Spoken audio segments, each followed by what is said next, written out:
26 අපේ රිවිෂන් පන්ති මගේ දරුවෝ ටික අතරින් පිළිගන්නවා. අපි එදා පාඩම අවසන් කරා. අපි කරමින් හිටිය ආණ්ඩු ආකෘති පාඩම ඔබට මතක ඇතිනම් පාඩම අවසන් කරා. ඒත් එක්ක කියන්න ඕන කාරණයක් තියෙනවා. ආණ්ඩු ආකෘති පාඩමෙන් පේපර් එකක් WhatsApp group එකට දානවා. මුලින්ම සතියක කාලයක් ඔබට ලබා දෙන්න ආණ්ඩු ආකෘති පාඩම හොඳට කියවගෙන හොඳ අධ්‍යයනයක් කරගන්න. ඒ අධ්‍යයනයෙන් පස්සේ සතියක් ඇතුළත මම පේපරේ දාන සතියකින් පස්සේ දාන්නම් පේපරේ. ඒ පේපරේ එතකොට MCQ සහ රචනා ප්‍රශ්න වලින් සකස් වෙනවා. ආණ්ඩු ආකෘති පාඩම හොඳට කියවගන්න සතියක කාලයක් දෙනවා. YouTube එකට දාපු වීඩියෝ ඩවුන්ලෝඩ් කරගෙන බලන්න ඇති කියලා හිතෙනවා. ආයෙ බලන්න රිවිෂන් එකේ ටියුට් එක කියව ගන්න. අපි සත්‍යයෙන් හරියටම පේපරේ ඔබට ලැබෙන සලස්වන්න. ඒක අවංකව ඔබට ඔබ මහන්සිය ප්‍රතිඵල විදියට දෙන්න පේපරේ ආයතන ගණන් දෙන්න පුළුවන්. ආයතනයේ අක්ක ඉන්නවා. එයා ගැතට දෙන්න, තමිල් සර් ඉන්නවා එයාට දෙන්න. ඒ නිසා ඒකත් ඔළුවේ තියාගන්න. අනිවාර්යෙන් අපි පේපරයක් සතියක් ඇතුළත කාලය ඇතුළත මම දෙන්න. හරි. ඒක එහෙම වෙන අතරේ අපි පටන් ගන්න හැදී අලුත් පාඩමක්. ඔබ දන්නවා පොලිටිකල් රචනා පේපරේ ප්‍රධාන වශයෙන් කොටස් 3කට බෙදෙනවායි කියලා. ඒ කොටස් 3 1 2 සහ 3 වශයෙන් විහිදිලා යනවා. අපි එදා ආණ්ඩු ආකෘති පාඩමත් එක්ක අවසන් කරේ පළවෙනි කොටසේ පාඩම් 3ක් අපි කතා කරලා දිනන මේ වෙනකොට. පළවෙනි පාඩම ඔබ දන්නවා දේශපාලන විද්‍යාවේ ස්වභාවය. දෙවෙනි පාඩම උනේ රාජ්‍ය ස්වභාවය. අපි කරමින් හිටියේ රාජ්‍ය පාඩම. ඒක ටිකක් ඉතුරුනා. ඒක එහෙම පැත්තකින් තියාගන්න. තුන්වෙනි පාඩම අපි YouTube එකේ channel එක හරහා නැත්නම් වීඩියෝ හරහා ඔබට කරා online ක්‍රමයෙන් නැති වුණත් විකල්ප ක්‍රමයක් විදියට. ඊට තුන්වෙනි පාඩම අපි අවසන් කරා. පළවෙනි පාඩමත් තුන්වෙනි පාඩමත් පූර්ණ වශයෙන් අවසන් කරලා ඉවරයි. අපි යනවා අලුත් කොටසකට. දෙවෙනි කොටස මම සාකච්ඡා කරන්නේ නැහැ. දෙවෙනි කොටස පොඩ්ඩක් පැත්තකින් තියෙනවා. දෙවෙනි කොටස කියන්නේ ලංකාවේ ආණ්ඩු ක්‍රම කොටස. ටිකක් සංකීර්ණ පාඩම් කීපයක් නිසා සංශෝධන 20ක් තියෙන නිසාම ටිකක් තවදුරටත් සංකීර්ණ වෙලා තියෙන පාඩම. ඒක නිසා දෙවෙනි කොටස මම පන්තියේදී ඔබට කරනවා. පන්ති පටන් ගත්ත වහාම. ඒක නිසා අපි දෙවෙනි කොටස නවත්තලා එහෙම පැත්තකින් තියලා පටන් ගන්න බැලුවේ තුන්වෙනි කොටසෙන්. තුන්වෙනි කොටසේ පාඩම් එකක ගණනාවක් තියෙනවා. ඒ පාඩම් මේක සම්බන්ධව ඔබට දීලා ති සිලබස් එක සම්බන්ධව දීපු කොලේ හොඳට බලන්න. ඒක ඇති පාඩම් කීපය අතර එක පාඩමක් දේශපාලන මතවාද කියලා.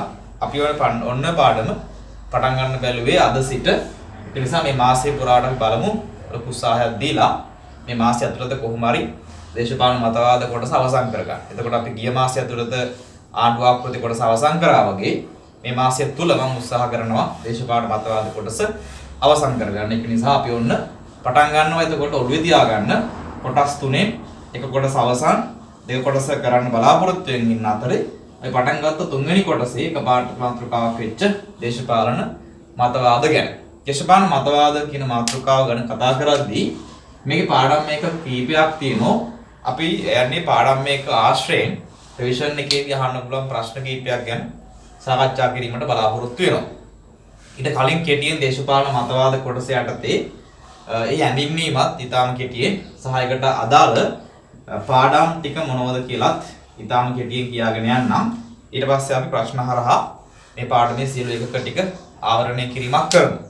දේශපාලන මතවාද ඔබ දන්නවා දේශපාලන විද්‍යාව වගේම දේශපාලනෙත් ප්‍රධානම ශේෂ්ත්‍රයක් නැත්නම් පැතිකඩ.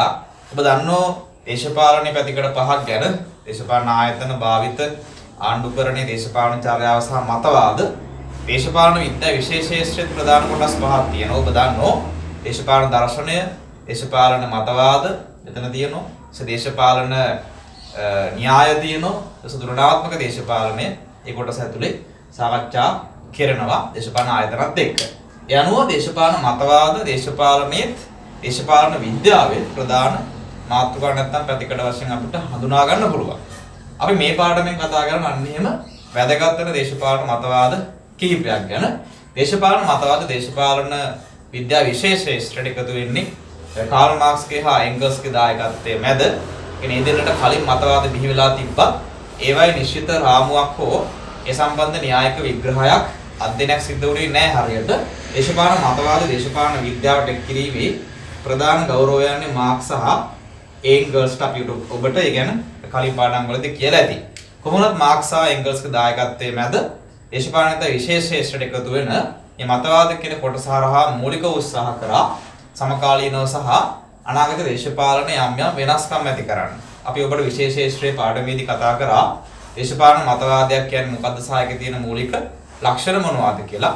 නැත්නම් තාම කෙටියෙන් කිව්වොත් මතවාද වෙනස් වෙනෝ මතයන් වලින් මතයක් කියලා කියන්නේ අදහසක් ඒක වචනයි. හැබැයි මතවාද ඊට වඩා වෙනස් වෙනවා. ඒකේ අදහස ටිකක් බහුවචන පැත්තට බරයි. හේතුව මතයන්ගෙන් අයිඩියා එකක්. අදහසක්. ඔබට මට අදහස් තියෙන්න පුළුවන්. හැබැයි මතය මතවාදයක් බවට පත් වෙන්නේ නැහැ. ඒ මතය මතවාදයක් බවට පත් වීම සඳහා යම්කිසි න්‍යායික රාමුවක් හැදෙන්න ඕන. ඒ වැදගත්ම කොටස වෙන්නේ මතයක් මතවාද බවට පත් වෙන නම් ඒක සමාජගත වෙන්න ඕන. ඔබ මගේ තනි අයිඩියා එකක් අදහසක් සමාජයට ගියේ නැත්නම් ඒක පවතින්නේ තනි හුදු මතයක් විදිහට පමණයි. සමාජගත වෙන ප්‍රමාණය හැටියට මතවාද සාර්ථකයි. එහෙම සමාජගත කරන්න පුළුවන් මතවාදයකට පුළුවන් දේශපාලන සමාජයක් එහෙම් පිටින්ම වෙනස් කරන්න. මොකද මතයන් වලින් ආමන්ත්‍රණය කරන්නේ සමාජයේ මිනිසුන්ගේ ඥාණයට, විඥාණයට. ඔබට මතකදී බුදුන් වහන්සේ හිටපු ಭಾರತೀಯ ඉන්දියා ඉතිහාසය ඇතුලේ බුදුදහම එන්න කලින් එරටේ තිබුණේ විශ්වාස ඇදහිලි ගොඩක්. චාතුරු හිටියා. එයාලා විසින් කාන්තාව සමාජයේ පොළවලට බෙදලා ඒ සමාජය තුළ විශේෂයෙන්ම පන්ති ක්‍රමයක් ඇති කරලා තිබුණා. මේ ක්‍රමයට විරුද්ධව බුදුන් වහන්සේ තමන්ගේ ධර්මය දර්ශනය හැසිරුවා. ඒ බුද්ධ දර්ශනය පසු කාලීනව ಭಾರತೀಯ සමාජයේ පිළිගත්තා. ඒකත් එක්ක ඒ ಭಾರತೀಯ සමාජයේ ක්‍රමයෙන් වෙනස් වෙන්න පටන් ගත්තා. එහෙනම් බුදුන් වහන්සේට පුළුවන් හැකියාවක් තිබුණා තමන්ගේ මතය අරගෙන යන්න සමාජයට. මතවාද හැදෙන්නේ ඒ විදිහටයි. මේවා දේශපාලන මතවාද යන සමාජයට අරන් යන්නේ දේශපාලන මතයක්. එහෙම සමාජයට අරන් යන දේශපාලන මතයක් සමාජයේ පොදු සමාජය පිළිගැනීමට ලක් කළොත් ඒක අපි නම් කරනවා දේශපාලන මතවාදයක් කියලා. යන දේශපාලන මතවාදයකට පුළුවන් මේ දේශපාලන සමාජයේ පවතින ක්‍රමය වෙනස් කරන්න සහායෙන් පිටින්ම උඩු යටිකුඩු කිරීමේ හැකියාවක් මතවාදවල තියෙනවා. ඒ නිසා දේශපාලන මතවාද අතිශය වැදගත් වෙනවා. දේශපාලන සමාජයක් ඒ හැඩය ඒ සකසුරුවම නිර්මාණය කරද්දී. එහෙම දේශපාලන විද්‍යා ඉතිහාසය ඇතුලේ සාහිත්‍යය ඇතුලේ එහෙම සමාජයට බලපෑම් කරපු මිනිසුන්ගේ විඥානයේ හැඩගස්සපු මතවාද 8ක් අපි මේ පාඩම ඔස්සේ සාකච්ඡා කරන්න බලාපොරොත්තු වෙනවා. දේශපාලන මතවාද 8ක් තියෙනවා. ඒ මතවාද 8 අපි මේ පාඩම ඇතුළේ සාකච්ඡා කිරීමක් කරනවා. එහෙම සාකච්ඡා කරන්න නම් ඔබට පළමුව මේ මතවාද 8 පිළිබඳව මූලික අදහසක් තියෙනවා. මොනවද මේකේ තියෙන මතවාද 8 කියලා. යනවා අපි මෙන්න මතවාද 8 දෙනවා බෝඩ් එකේ දානවා ඔබට රිපෝට් එක දෙනවා ඉස්සරහට.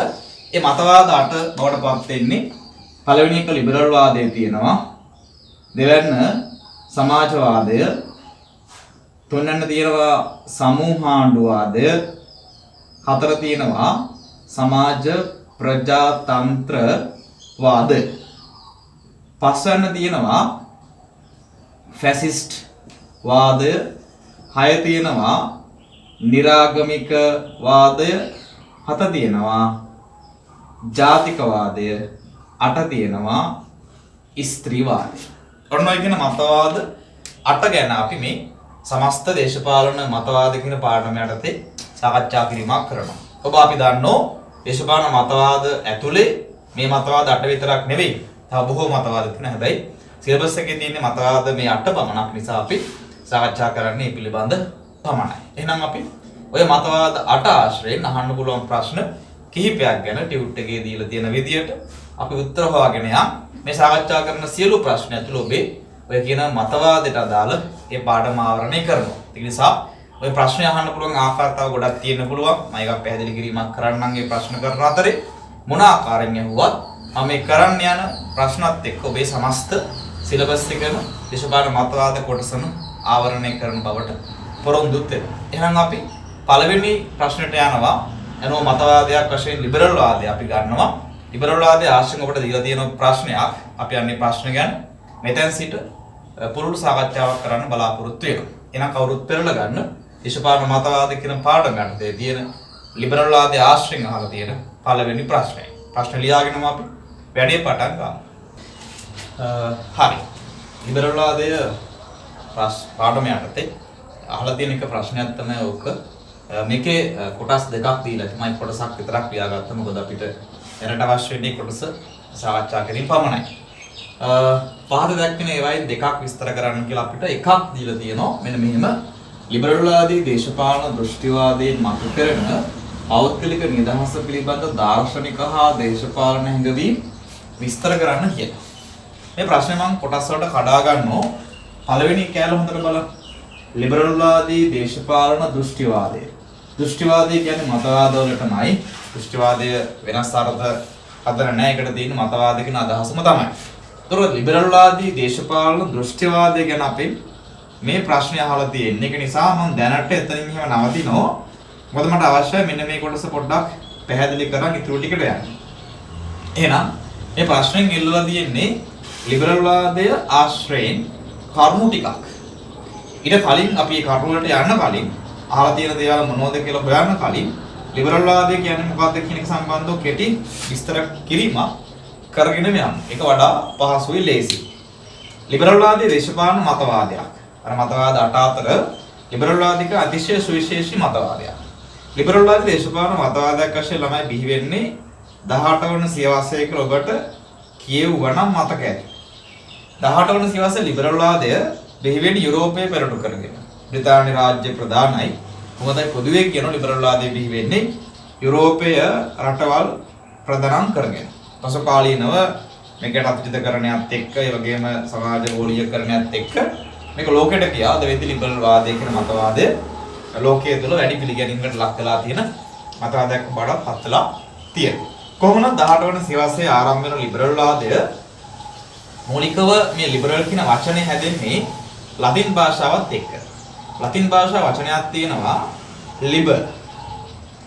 ගොඩක් විචාරකින් මේක ඉංග්‍රීසි භාෂාවට සමාන කරනවා. ඉංග්‍රීසි භාෂා වචනයක් තියෙනවා ලිබර්ටි කියලා. ලිබර්ටි හෝ ලතින් භාෂාවේ ලිබර්. ඒ කියන්නේ වචන දෙකෙන් අදහස් වෙන්න පුළුවන්. කොහොමුණත් මේ දෙකේම ලතින් භාෂාව සහ ඉංග්‍රීසි භාෂාවෙන් මේ දෙකටම පාවිච්චි කරන්න පොදු අදහසක් ඒ තමයි නිදහස. නිදහස කියන අදහසයි ලිබරල් කියන වචනේ තේරුම. ලිබරල් කියන්නේ සිංහල පදයක් නොවන බව පැහැදිලි. මොකද ඒවා මේ භාෂාවලින් තත් බව වෙලා ඇවිල්ලා තියෙන්නේ. එහෙනම් ලිබරල් කියන වචනේ සිංහල භාෂා වචනයක් නෙවෙයි. ඒක නිසා මේකට සිංහල අදහසක් දුන්නොත් අපි දෙනවා ලිබරල් වාදය කියලා කියන්නේ නිකන් නිදහස් වාදය වගේ අදහසක්. ලිබරල් කියලා කියන්නේ නිදහස කියන එකයි. කොහොමවත් ලිබරල් වාදයේ නිදහස පදනම් කරගෙන 18 වන සියවසේ බිහි වෙන්න නම් ඒ 18 වන සියවසට පෙර නැති වෙන්න ඕනත් ඒ නිදහසම තමයි. මම අර කිව්වේ මතවාද වලින් උත්සාහ කරන්නේ පවතින දේශපාලන සමාජයක් වෙනස් කරන්න කියලා. බුදුන් වහන්සේ ಭಾರತೀಯ සමාජය වෙනස් කරන්න මතවාදයක් ඉදිරිපත් කරා. ඒ වගේ පවතින සමාජ ක්‍රමය වෙනස් කරගන්න ඕන වුණාම තමයි මේ කියන මතවාද ගොඩනගන්නේ. මතවාද වලට අවශ්‍යලා තියෙනවා පවතින ක්‍රමවේදය යම් විදියකින් හැරවුමකට ලක් කරන්න. ලිබරල් වාදයටත් යන අවශ්‍ය වුණා 18 වන සියවස වෙනකොට නැති වෙලා තිබුණු නිදහස ලබා ගන්න. හොඳට ඔළුවේ තියාගන්න.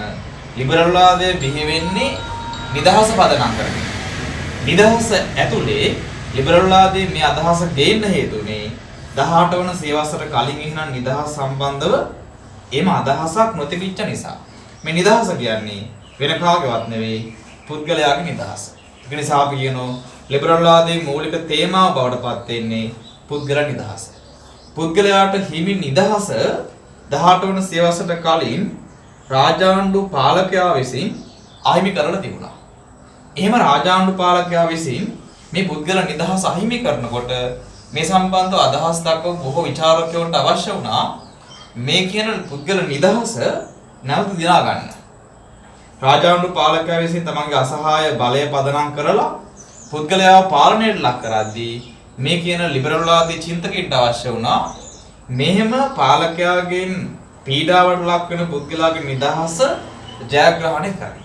ඒ මත පදනම් වෙලා තමයි ලිබරල් වාදය 18 වන සියවසේදී ඉදිරියට එන්නේ. කොහොමුණත් ලිබරල් වාදයේ මූලික තේමාව බවට පත් වෙනවා මේ පුද්ගලයාගේ නිදහස.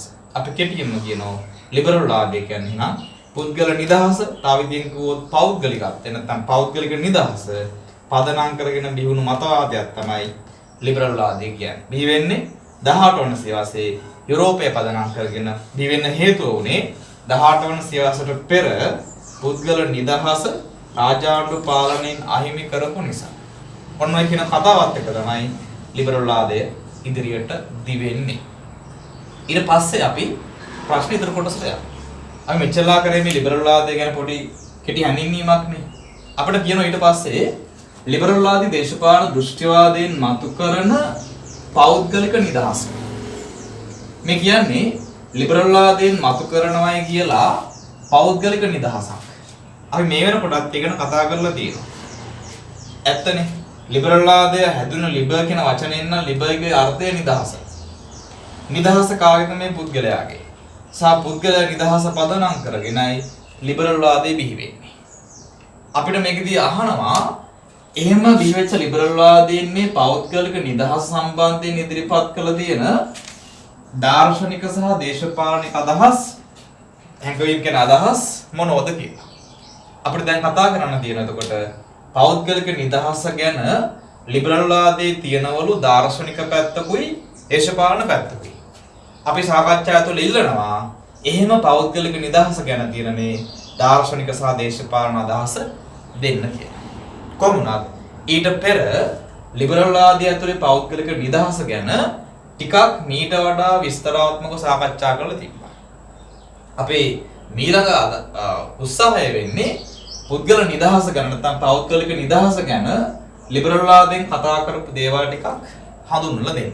ඊට පස්සේ බලමු මේක ඇතුළේ තියෙන දාර්ශනික සහ දේශපාලන අදහස මොකක්ද කියලා. ඔබට දැනටමත් තේරෙන්න ඕන ප්‍රශ්නේ කොටස් කීපයක් තියෙන. එකක් ලිබරල් වාදයේ හැඳින්වීම කොටසක් එන්න ඕන. දෙකට පෞද්ගලික නිදහස ගැන අදහස් ඉදිරිපත් කරන්න ඕන. සහ ඒක ඇතුළේ තියෙන දාර්ශනික දේශපාලන අදහස් ටිකත් ඔබ විසින් දෙන්න ඕන. ඒ අනුව අපි දැන් යනවා ලිබරල් වාදය ගැන හැඳින්වීමෙන් පස්සේ ලිබරල් වාදය ඇතුළේ තියෙන පෞද්ගලික නිදහස ගැන අදහස් ටික හොයලා බලන්න. ඊට පස්සේ බලන්න පුළුවන් ඒක ඇතුළේ තියෙන දාර්ශනික සහ දේශපාලන අදහස් ටික මොකක්ද කියලා. එහෙනම් දැන් අපේ උත්සාහය වෙන්නේ ලිබරල් වාදය ඇතුළේ තියෙන මේ පෞද්ගලික නිදහස සම්බන්ධ අදහස් ටික විස්තරාත්මකව සාකච්ඡා කරන්න.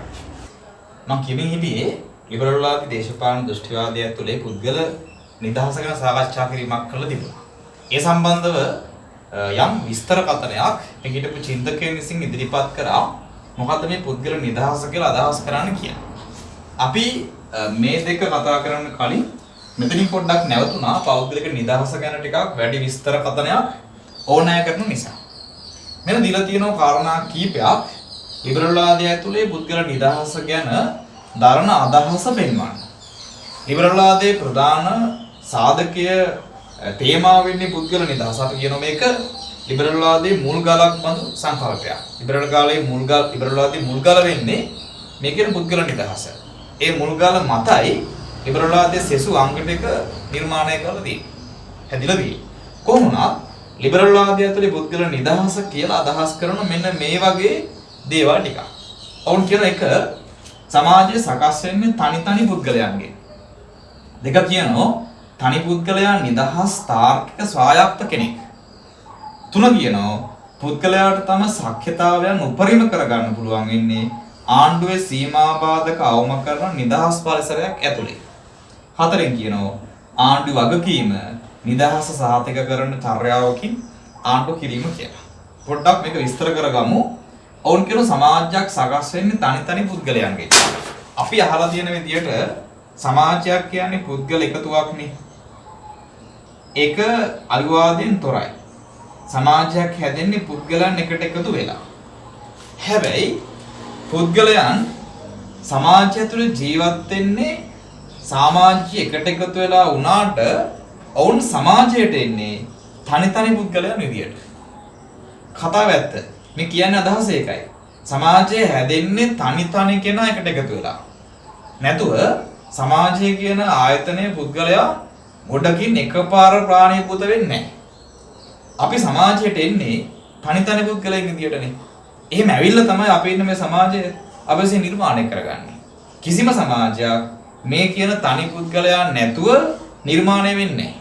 ඔබ හිතන්නකෝ හරි සමාජය හැදෙන්නේ පුද්ගලයන්ගෙන්. සමාජයක් කියන්නේ පුද්ගල එකතුවක්. හැබැයි මේක වෙන් කරන්න පුළුවන් නේද තනි පුද්ගලයන්ට? ඒ කියන්නේ සමාජයේ හැදිලා තියෙන්නේ මේ තනි පුද්ගලයාගේ නිර්මාණයක් විදියට.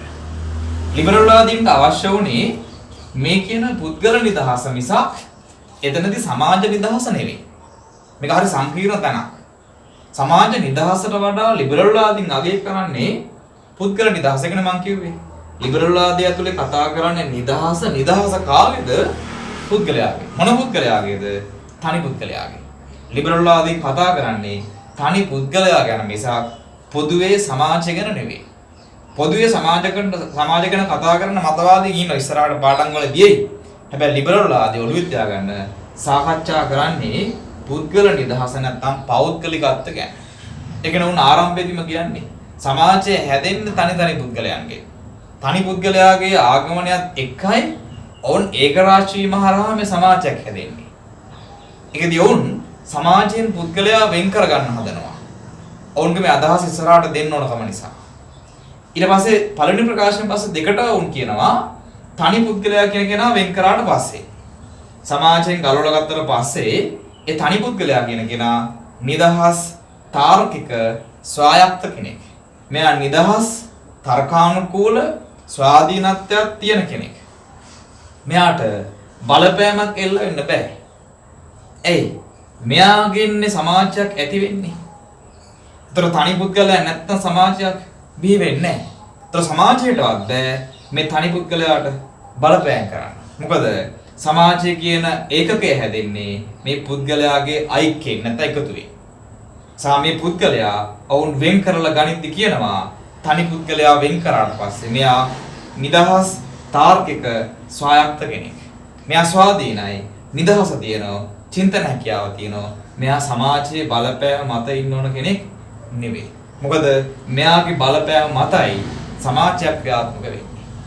දැන් නොඋන්නේ පුද්ගලයා කියන කෙනා කවරින්ද කියලා මේ හැඳින්වීමක් කරා දෙකේ. තුනෙන් කියනවා ඒ කියන පුද්ගලයාට තම ශක්්‍යතාවන් කියන හැකියාවන් කියන එකයි උපරිම කරගන්න පුළුවන් වෙන්නේ ආණ්ඩුවේ සීමා බාධක අවම කරන නිදහස් පරිසරයක් ඇතුළේ. තනි පුද්ගලයා අපි කලින් කියන නිදහස් ස්වායත්ත කෙනෙක් කියලා. ඕනම පුද්ගලයෙක්ට ශක්්‍යතාවයන් ටිකක් තියෙනවා. එකක් වගණනාවක්. මේ ලෝකෙට උපදින සෑම මිනිසෙකුටම යම්කිසි දක්ෂතාවයක් මේ ස්වභාව ධර්මයෙන් දීලා තියෙනවා. ඒ ස්වායත්තතාව ඉස්සරහට දාන්න පුළුවන් වෙන්නේ මෙයාට නිදහස් පරිසරයක් ඇති වුණොත් නේ.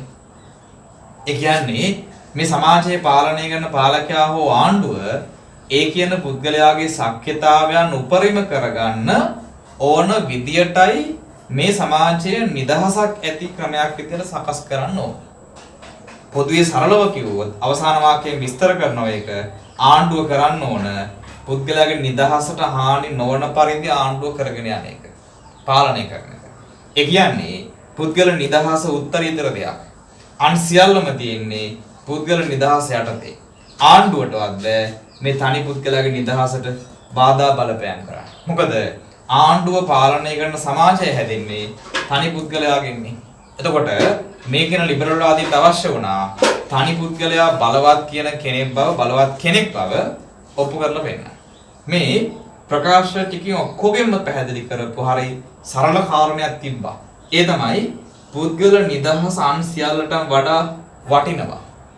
ඒක නිසා ආණ්ඩුව පාලකයා ඒ පුද්ගල නිදහස උදෙසා අනිවාර්යෙන් අප කැප වෙන්න ඕන. මොකද එහෙම නිදහසක් තියෙන පුද්ගලයන්ගෙන් තමයි ආණ්ඩුවකට ආණ්ඩු කරන්න මේ සමාජය උනත් හැදිලා තියෙන්නේ. ඒක නිසා ලිබරල් වාදීන් කතා කරේ පොදු සමාජයක් ගැන නෙවෙයි, පොදු සමාජයෙන් ගලවගත්ත මිනිස්සෙක්ගේ නිදහසක් ගැන. පොදු සමාජයට යන්න පුළුවන් ඒ පළමුව මිනිසාගේ නිදහස සහතික කරගෙන. මිනිසාගේ පුද්ගල නිදහස සහතික කරගෙන පොදු සමාජයට ගියාට පස්සේ ඒ පොදු සමාජය ඇතුළේ අර පුද්ගල නිදහස සාක්ෂාත් වෙනවා. ඔන්න ඔය කියන හරය තමයි ලිබරල් වාදීන් ඉස්මතු කරේ. එතකොට ලිබරල් වාදය ඇතුළේ ඒ දෘෂ්ටිවාදය සාකච්ඡා කරලා තියෙන්නේ අතිශය පෞද්ගලික නිදහසක්. සමාජ නිදහසක් නෙවෙයි, තනි පුද්ගල නිදහසක් තමයි ඔවුන් විසින් ඉස්මතු කරලා තියෙන්නේ. ඔවුන්ට අවශ්‍ය වුණේ සමාජය තුළ ඉන්න තනි පුද්ගලයාගේ නිදහස, ඔහුගේ ශක්්‍යතාවය, ඔහුගේ හැකියාවන් ටික ඉස්සරහට ගෙනල්ලා ශක්තිමත් නිදහස් ස්වායක්ත මිනිස්සෙක් බිහි කරා. එහෙම නිදහස් මිනිස්සෙක් බිහි කරගන්න මෙයාලට ඕන උනේ අර කලින් පැවති රාජාණ්ඩු පාලනයෙන් එහෙම පුද්ගලයෙක් අහිමි කරපු නිසා. සමාජයක් තිබ්බට අර නිදහස් ස්වායක්ත තනි මිනිස්සු සමාජය තුළ මරලයි තිබ්බේ රාජාණ්ඩු පාලකයා. ඒක නිසා ලිබරල් වාදීන්ට අවශ්‍ය වුණා ඒ පොදු සමාජය තුළ ඉන්න මිනිස්යාගේ වටිනාකම එළියට ගෙනල්ලා පෙන්නන්න. ඒ මත වුන් පෞද්ගලික නිදහස කියන තේමාව මත පුද්ගලයාගේ ශක්තිය, ස්වායත්තතාවය, නිදහස් චින්තන හැකියාව ඉස්මතු කරා. ඒ මතයි ලිබරල් වාදයේ දිවෙන්නේ. ඒක තමයි ඒ ප්‍රශ්නේ දෙවෙනි කොටස.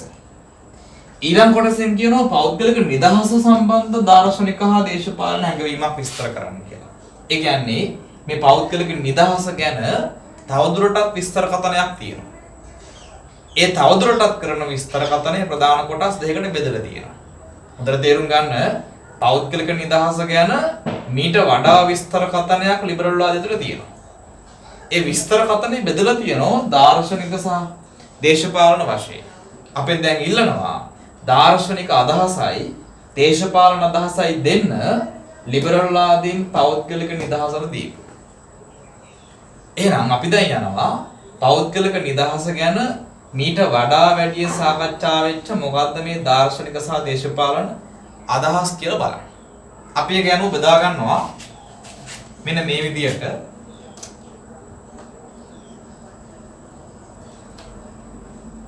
ලිබරල් වාදීන් කතා කරේ පුද්ගල නිදහසක් පිළිබඳ මේ අදහස් ටික ඔවුන් විසින් ඒක ඉදිරිපත් කරා.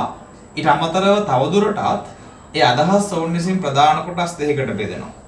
එකක් තමයි දාර්ශනික අදහස කියලා, අනිත් පැත්තෙන් ඔවුන් දෙනවා දේශපාලනික අදහස කියලා එකක්. පෞද්ගලික නිදහස ගැන ලිබරල් වාදීන් කතා කරද්දී පෞද්ගලික නිදහස කියන්නේ මොකක්ද කියලා මේ හරහා විස්තර කරලා තිබුණා. ඒ කාරණා හතර අනිවාර්යෙන් පාඩම් තියෙන්න ඕන. ඊට පස්සේ මේ පෞද්ගලික නිදහස ගැන ඔවුන් විසින් කොටස් දෙකක් යටතේ දාර්ශනිකව සහ දේශපාලනිකව සාකච්ඡා කරලා තිබුණා. අපි දැන් උත්සාහ කරන්නේ ඒකේ මේ අදහස් දෙකේ අර්ථය මොකක්ද කියලා හොයාගෙන යන්න. ඉස්ලාම් කියනනේ දාර්ශනික අදහස කියලා. පෞද්ගලික නිදහස ගැන ලිබරල් වාදීන් දාර්ශනික පැත්තකින් ඉඳන් කතා කරා. තා පැත්තකින් කතා කරා දේශපාලන කෝණකින් ඉඳලා. දාර්ශනික පැත්තෙන් කතා කරද්දී පුද්ගල නිදහස ගැන ලිබරල් වාදීන් කිව්වේ මෙහෙම දෙයක්. ඒ තමයි පුද්ගලයාගේ නිදහස අසීමිත එකක්. නිදහස කියන්නේ අසීමිත එකක්. ඕන නමක් දෙනවා මේකට. පුද්ගල නිදහස නිෂේධනාත්මකයි. නිදහස අසීමිතයි කියන එක තමයි දේශපාලන පාරිභාෂිත පදයකින් විස්තර කරන්නේ නිෂේධනාත්මකයි කියලා. ඒකේ සරල අදහස තමයි නිදහස සීමාකම් වලට ලක් වෙලා නැහැ. පුද්ගලයාට පුළුවන් තමන්ගේ නිදහස ඕනෑම ආකාරයකින් භුක්ති විඳින්න. මේ 18 වන සියසේ බිහි වෙච්ච ලිබරල් වාදීන් විසින් නිදහස ගැන දාර්ශනිකව දෙන්නේ එහෙම අදහසක්. කොහොම අදහසක්ද? පුද්ගලයාට හිමි නිදහස කියන එක අසීමිත එකක්. ඒක සීමා වෙලා නැහැ කිසිම කොන්දේසියකින්. පුද්ගලයාට තමන්ගේ ශක්්‍යතාවය, හැකියාව, චින්තනය මේ සියල්ල වර්ධනය කරගන්න මොකද්ද කරන්න ඕනේ කියලා හිතෙන්නේ. ඒක කරගන්න මේ සමාජය තුළ අවස්ථාවක් දෙන්න ඕනේ. අවස්ථාවක් හැදිලා තියෙන්න ඕනේ. ඒ අනුව දාර්ශනික අදහස ඇතුළේ දැන් කතා කරලා තියෙන්නේ පුද්ගල නිදහස අසීමිතයි නැත්නම් නිෂේධනාත්මකයි. පුද්ගලයාට ඕනෑම දෙයක් කළ හැකි තමන්ගේ අභිවෘද්ධිය, තමන්ගේ ශක්්‍යතාවය උදෙසා. ඒකයි පෞද්ගලික නිදහස ගැන දාර්ශනික අදහස. පස්සේ කාලෙක මේ අදහස වෙනස් වුණා. හැබැයි ලිබරල් වාදයේ මුල් කාලය තුල පිළිගත්තේ පුද්ගලයාට හිමි නිදහස නිෂේධනාත්මකයි නැත්නම් ප්‍රතිෂේධනාත්මකයි. මෙතන විරුද්ධ අර්ථයක් තියෙනවා නිදහස අසීමිත නැයක සීමාකමකට ලක් වෙන්න ඕන කියලා. අපි කියනකට ප්‍රතිජානාත්මක කියලා. කොහොම වුණත් ලිබරල් වාදය තුළ මුල් කාලේ පිළිගත්තේ නිදහස සීමිත වෙලා නැහැ. ඒක අසීමාන්තිකයි. පුද්ගලයාට ඕනෑම දෙයක් කරන්න පුළුවන්. එනෝ පුද්ගල නිදහසට බාධා කරන්න ආණ්ඩුවකටවත් රාජ්‍යයකටවත් ආණ්ඩුවේ නීතියකටවත් රාජ්‍ය නීතියකටවත් හැකියාවක් ලැබෙන්නේ නැහැ. එක්කිසිදු සීමාවකින් නොබැඳුණු නිදහසක් කියලයි දාර්ශනිකව පැහැදිලි කරලා තිබුණේ. එහෙනම් අර අදහස් වලට වඩා වැඩි විස්තරයක් දෙනවා මේ දාර්ශනික පැත්තෙන් පුද්ගල නිදහස අසීමාන්තිකයි කියලා. දෙවෙනි අදහස වෙන්නේ දේශපාලනික කෝණයකින් දෙන එකක්. දේශපාලන කෝණයෙන් උද්දරව පෞද්ගලික නිදහස ගැන යම් අදහසක්. දේශපාලනික වවුන් රාජ්‍යයට දෙනවා ප්‍රතිපත්තියක්. ඒ ප්‍රතිපත්තිය උන් නම් කරනවා නිර්බාධවාදී ප්‍රතිපත්තියක් කියලා. ඒතර දේශපාලනිකව රාජ්‍ය විසින් අනුගමනය කරන නිර්බාධවාදී ප්‍රතිපත්තියක්. ඒකයි මේකෙන් කියන්නේ. නිර්බාධවාදී ප්‍රතිපත්තිය අනුව නිර් කියන්නේ නැහැ බාධාවක් වෙන්නේ නැහැ. කවුද? රාජ්‍ය නැත්තම් රාජ්‍ය ක්‍රියාත්මක කරන ආණ්ඩුව. එහෙම රාජ්‍ය බාධාවක් වෙන්නේ නැත්තේ මොකටද? අර සාධකයට මොකටද? පුද්ගලයාගේ නිදහසට. ඒ අනුව ආණ්ඩුව නැත්තම් රාජ්‍ය බාධාවක් නොවන මට්ටමේ මැදිහත් වීම අපි නම් කරනවා නිර්බාධවාදී ප්‍රතිපත්තිය. ඔවුන් කියනවා රාජ්‍ය නැත්තම් ආණ්ඩුව කළ යුත්තේ එකම එක කාර්ය නීතිය හා සාමය ආරක්ෂා කිරීම කියන ආරක්ෂණ කාර්ය පමණයි. ඒ හැර වෙනත් කිසිදු කාර්යයක් රාජ්‍යයට හෝ ආණ්ඩුවට කරන්න බෑ. ඇයි? එහෙම කළොත් ඒකේ හානිය යන්නේ පුද්ගල නිදහසට. රාජාණ්ඩු පාලන කාලය තුල රාජ්‍ය සෑම දෙයක්ම කරා. ඒ කරපු නිසා පුද්ගල නිදහසට හානි වුණා. දැන් රාජ්‍යයට සෑම දෙයක්ම කරන්න බෑ. රාජ්‍ය කාර්යයන් ටික සීමා වෙන්න ඕන. මොකද රාජ්‍ය හැම දෙයක්ම කිරීම තුල නැති වෙන්නේ පුද්ගල නිදහස සහ පුද්ගලයාට ඉදිරියට යන්න තියෙන අර ශක්්‍යතාවය. ඒක නිසා පුද්ගලයාගේ ශක්්‍යතාවයට අවස්ථාවක් හදලා දෙන්න ඕන. ඒ අවස්ථාව ඇතුලේ රාජ්‍ය පුළුවන් තරම් ඒ කාර්යයන් වලින් ඈත් වෙලා ඉන්න ඕන. රාජ්‍ය කරන්නේ එක කාර්යයයි නීතිය හා සාමය ආරක්ෂා කිරීම කියන ආරක්ෂණ කාර්ය පමණයි. මේ පිළිබඳව වැඩි විස්තරයක් කරලා තිබුණා මේ කාලේ ආර්ථික විශ්ලේෂකයෙක් වෙච්ච ඇඩම් ස්මිත්. ඇඩම් ස්මිත් පොතක් ලියනවා ජාතීන්ගේ ධනය The Wealth of Nation. ඒ ජාතීන්ගේ ධනය ඇතුළේ ඇඩම් ස්මිත් මේ කතාව පැහැදිලි කරලා කියනවා. ඒ කතාව තමයි අර රාජ්‍ය හෝ ආණ්ඩුව පුද්ගලයාට නිර්බාධවාදී ප්‍රතිපත්තියක ඉඳලා කාර්යයන් වලට මැදිහත් වීමක් කරන්න ඕන කියලා. ඒ අනුව මේ කියන දේශපාලන අදහස ඇතුළේ අවසාන වශයෙන් විග්‍රහ කරලා තිබුණේ පෞද්ගලික නිදහසට ආණ්ඩුව හෝ රාජ්‍ය මැදිහත් වෙන්න බෑ කියලා. එහෙනම් එක සදාතනික ඇත්තක් මේ ලිබරල් වාදය තුළ තියෙනවා. ඒ තමයි මේ ලිබරල් වාදයේ මූලික තේරුම අදහස උනේ පුද්ගලයාගේ නිදහස ජයග්‍රහණය කිරීම. ඒ නිදහස ජයග්‍රහණය කිරීම උදෙසා ආණ්ඩුවට ඒ පුද්ගල නිදහසට බලපෑම් කරන්න එපා කියලායි මේ දෘෂ්ටිවාදීන් අදහසක් විදියට එකතු කරේ. එනෝ මේ ලිබරල්වාදී අදහස් 15 වන සියවසේ ලෝකේ පුරා ව්‍යාප්ත වුණා. අවසාන වශයෙන් පුද්ගල නිදහස ඕන කියන ඉල්ලීම සමාජයේ මිනිස්සු හැමෝම අතරම මතයක් විදියට හටගත්තා. ලිබරල්වාදය සාර්ථක වුණා. ඒ අනුව ලිබරල්වාදය ලෝකයේ තුල මතවාදයක් වශයෙන් සාර්ථකව ක්‍රියාත්මක වෙන්න පටන් ගත්තා. හැබැයි පසු කාලෙම මේකට විවිධ විවේචනත් එල්ල වුණා. ඒ ගැන ඔබට රාජ්‍ය පාඩමක් විස්තර කරලා යම් විදිහකින් දුන්නා. කොහොම වුණත් ලිබරල්වාදී දෘෂ්ටිවාදයෙන් මතු කරන පෞද්ගලික නිදහස ගැන තියෙන දාර්ශනික සහ දේශපාලන අදහස උමයි. ලකුණු 10 ප්‍රශ්නයක් මේක. ඒ 10 ප්‍රශ්න ඇතුලේ ඔබ කොටස් 4ක් ගැන විස්තර කරන්න වෙනවා.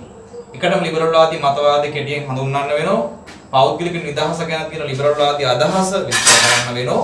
ඊට පස්සේ පෞද්ගලික නිදහස ගැන තියෙන දාර්ශනික අදහසයි දේශපාලන අදහස ගැන මේ අදහස් දෙකම විශ්ලේෂණයක් කරන්න වෙනවා. ඒ තුලින් ඔබට මේ කියන ප්‍රශ්නට උත්තරයක් දී ගන්න පුළුවන්. එහෙනම් අපි අවසන් කරේ ලිබරල් වාදය ඇතුලෙන් කතා කරපු පෞද්ගලික නිදහස ගැන අදහස් ටික. ඒ අදහස් ටික ඔන්න ඔය කියන කරුණු ඔස්සේ ඔබට පාඩම් කරන්න සහ සාකච්ඡා කරන්න වෙනවා. ඒ කරුණු ටික අමතක කරන්න එපා.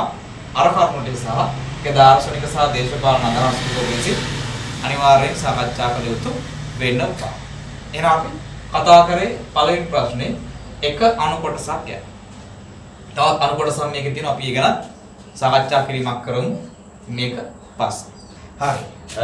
අපේ ප්‍රශ්නේ ඊළඟ කොටස පළවෙනි ප්‍රශ්නේ තවත් කොටසක් තියෙනවා. ඒ තමයි මෙන්න මේක.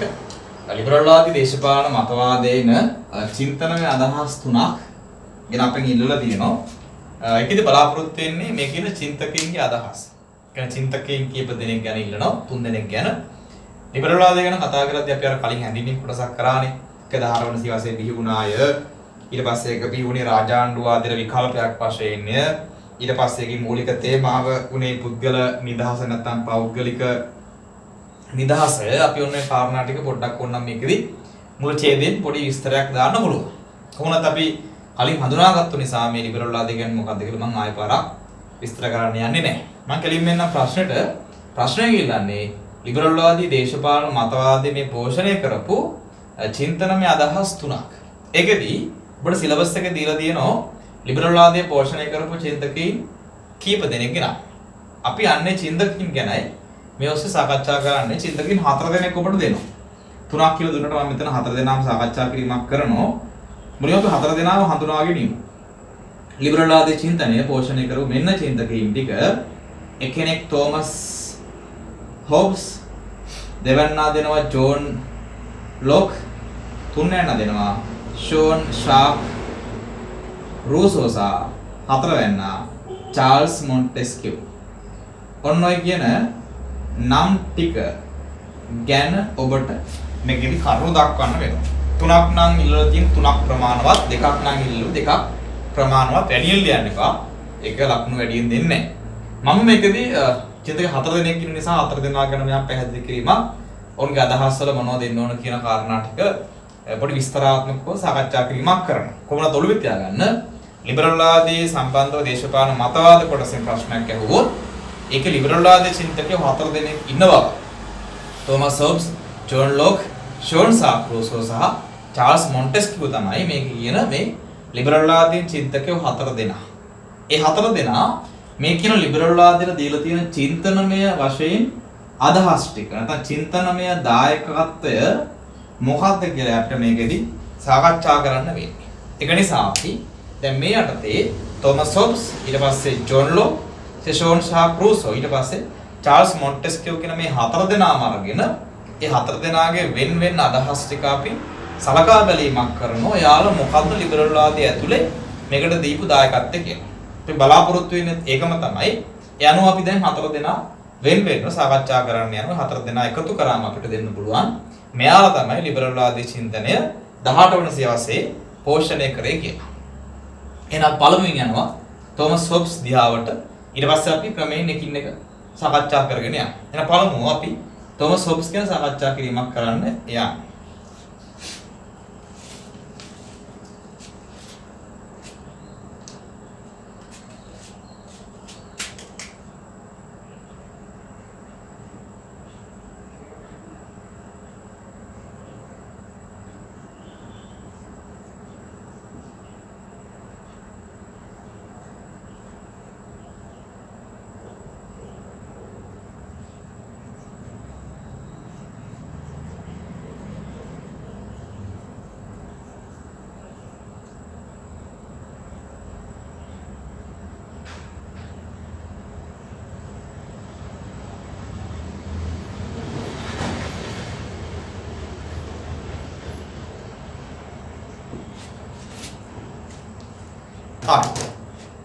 තෝමස් හොබ්ස් ගැන කතා කරද්දී පළවෙනිම කළ යුතු වැදගත්ම ප්‍රකාශය වෙන්නේ තෝමස් හොබ්ස් කියන්නේ ලිබරල් වාදී චින්තකයෙක් නෙවෙයි කියන එක. ඔබගේ බුදුහලටපත් වෙන්න පුළුවන් එහෙනම් තෝමස් හොබ්ස් මේකට දැම්මයි කියලා. මෙතනින් බලාපොරොත්තු වෙන්නේ මේ ලිබරල් වාදය පෝෂණය කරපු චින්තනමය අදහස්නේ. කවුද මේක පෝෂණය කරේ? ඒතොර පෝෂණය කරපු හැමෝම මේක චින්තනය නැත්නම් මේ මතවාදය අතුරට අයිති නොවෙන්න පුළුවන්. ඔබට තවදුරටත් පැහැදිලි කිරීමක් කරන්නම්කෝ. තෝමස් හොබ්ස් කියන චින්තකයා ඔබට අහු වුණා රාජ්‍ය පාඩමේදී මෙන්න මේක යටතේ. සම්මුතිවාදය. තෝමස් හොබ්ස් තමයි සම්මුතිවාදයේ ආරම්භකය මොන සියවසේද? 16 වන සියවසේ. එයා සම්මුතිවාදීති පොතක් ලිව්වා ලෙවියාතන් කියලා. මේ ලෙවියාතන් පොත හරහා තමයි තමන්ගේ සම්මුතිවාදී අදහස් ඉදිරිපත් කළේ. දැන් ඔබට උත්තරයක් මේකෙන් දීලා තියෙනවා. ලිබරල් වාදයේ බිහි වෙන්නේ 18 වන සියවසේනේ. හැබැයි තෝමස් හොබ්ස් ඉන්නේ 16 වන සියවසේ. 16 ඉන්න තෝමස් හොබ්ස් අපේ ලිබරල් වාදී කියන්න බෑ. මොකද ලිබරල් වාදය එතකොට බිහි වෙලා තිබුණේවත් නැහැ. තෝමස් හොබ්ස් කියන්නේ සම්මුතිවාදයක්. ලිබරල් වාදයේ බිහි වෙන්නේ තෝමස් හොබ්ස්ට බොහෝ පසු කාලීනව. ඒ අනුව තෝමස් හොබ්සන් මේක අපිදී අර්ථකථනය කරන්නේ මේකෙදී මේ ලිබරල් වාදයේ පෝෂණය කරන්න දායක වුණු චින්තකයෙකු පමණයි. නැතුව එයා ලිබරල් වාදියෙක් නෙවෙයි. ලිබරල් වාදී කියන්න මෙයා ලිබරල් වාදී මතවාදී පරිසරයක් ඇතුලේ හැදුනේ නැහැ. මෙයා හැදුනේ සම්මුතිවාදී මතවාදයක් ඇතුලේ. තෝමස් හොබ්ස් කියන්නේ සම්මුතිවාදයක්. ඒ වගේම හැබැයි එයා ඉදිරිපත් කරපු යම් යම් අදහස් පස්සේ කාලෙක බිහිවෙච්ච ලිබරල් වාදී අදහස් පෝෂණය කරන්න හේතු වුණා.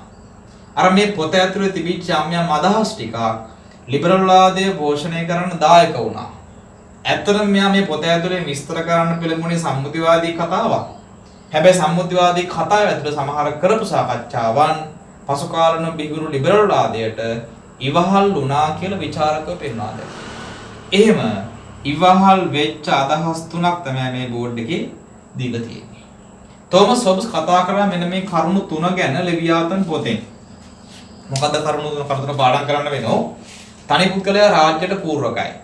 තනි පුද්ගලයා තාර්කික බුද්ධිමත් ස්වායත්ත කෙනෙක්. රාජ්‍ය anu මනුෂ්‍යයන්ගේ සමාජ නිර්මාණයක්. අර පෞද්ගලික නිදහස ගැන ලිබරල් වාදී අදහස ඇතුලේ මෙන්න මේ කාරණා තුන අපිට කියවනානේ එහෙම මෙහෙම. මේක කියවනකොට මතක ඇති. ලිබරල් වාදී ඇතුලේ කියවිච්ච පෞද්ගලික නිදහසේ තිබුණා සමාජයක් හැදෙන තනි පුද්ගලයන්ගෙන් කියලා. දැන් තෝමස් හොබ්ස් කියනෝනේ එහෙම. තනි පුද්ගලයා රාජ්‍යයට පූර්වකයි. රාජ්‍ය කියන සමාජය හැදෙන්න කලින් තනි පුද්ගලයා තමයි හිටියේ. يعني තනි පුද්ගලයාගෙන් තමයි පසු කාලීන රාජ්‍ය හා රාජ්‍ය කියන සමාජය හැදලා තියෙන්නේ.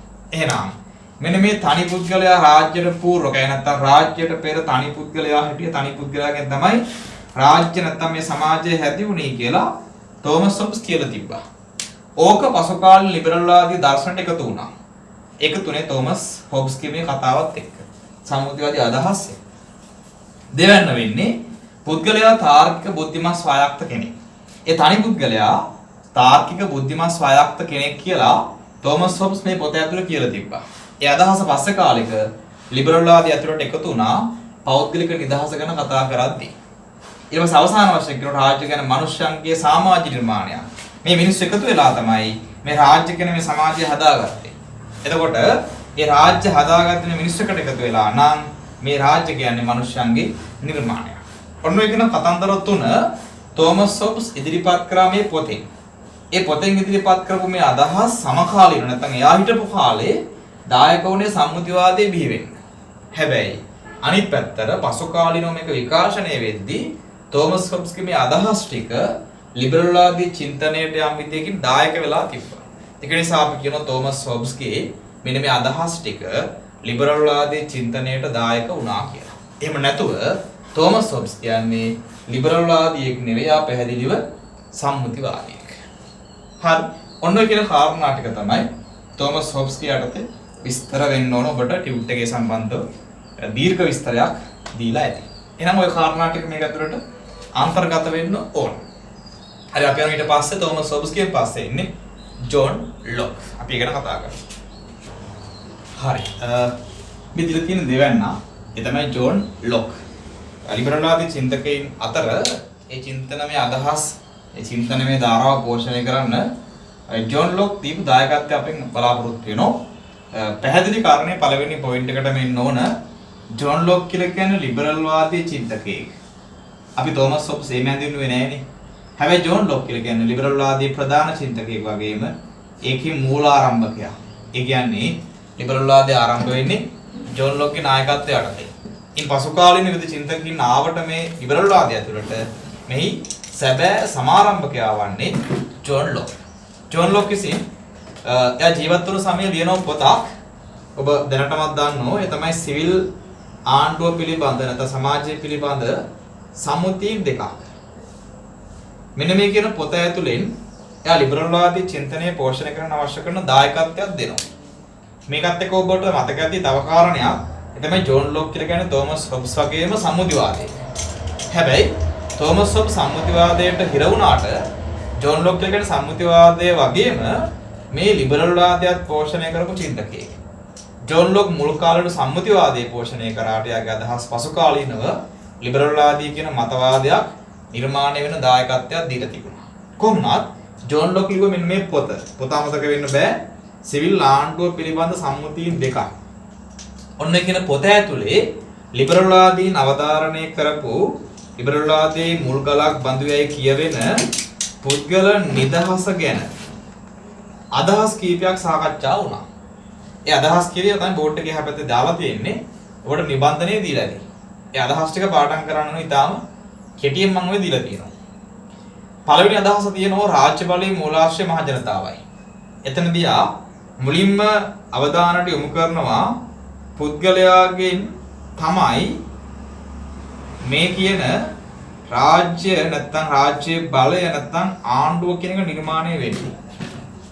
එතන වැදගත් වෙලා තියෙනකොට රාජ්‍ය ආණ්ඩුවට වඩා මේ පුද්ගලයානේ අපේ කලින් කිව්ව විදිහට ලිබරල් වාදයේ තුලත් වැදගත්ම කෙනා බවට පත් කරලා තියෙන්නේ පුද්ගලයා.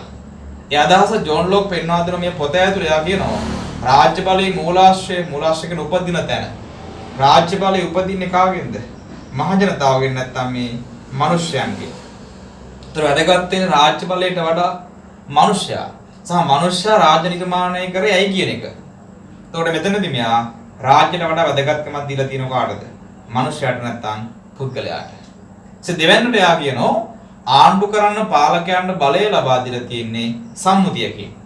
අර රාජ්‍ය බලය නැත්නම් ආණ්ඩු බලය ජනතාවගෙන් නිපදුනේ කියලා පළවෙනිකින් කියවනේ. ඊට පස්සේ දෙකෙන් කියනවා ඒ බලය දීලා තියෙන්නේ ජනතාව විසින් නිර්මාණය කරගත් යම් සම්මුතියකින් එකඟතාවයකින් නැත්නම් බාරකාරත්වයකින්. කියන්නේ ජනතාව තමයි සම්මුතියක් කරහා මේ ආණ්ඩුවට පාලකයාට රාජ්‍යයට බලය දීලා තියෙන්නේ. හතරවෙනි තුන්වෙනිට කියනවා සම්මුතියේ කොන්දේසිත කරන පාලකයා බැඳලා ඉන්නවා. ජනතාව සම්මුතියක් අහලා නම් පාලකයාට ආණ්ඩුවට බලය දුන්නේ අනිවාර්ය සම්මුතියේ කොන්දේස ටිකක් තියෙනවා. ඒ කොන්දේස් ටික රකින්න පාලකයා බැඳලා ඉන්න ආණ්ඩුවක්. හතරවෙනිට කියනවා එහෙම යම් කිසි විදියකින් ආණ්ඩුව පාලකයා සම්මුතිය උල්ලංඝනය කරන ජනතාවට පුළුවන් ආයේ බලය ගන්න. ආණ්ඩුව අයින් කරන්න පුළුවන්. පාලකයා අයින් කරන්න පුළුවන්. අවසාන වශයෙන් කියනවා ආණ්ඩුවට තියෙන්නේ මහ ජනතාවගෙන් දීපු සීමිත බලයක් විතරයි. මේ අදහස් පුරාවට කොට පැහැදිලි වෙන එක සදාතනික ඇත්තක් තියෙනවා. ඒ තමයි ජෝන් ලොක් උත්සාහ කරේ රාජ්‍ය බලයවත් ආණ්ඩුවේ බලයවත් පාලකයා බලයවත් ඉස්මතු කරන්න නෙවෙයි.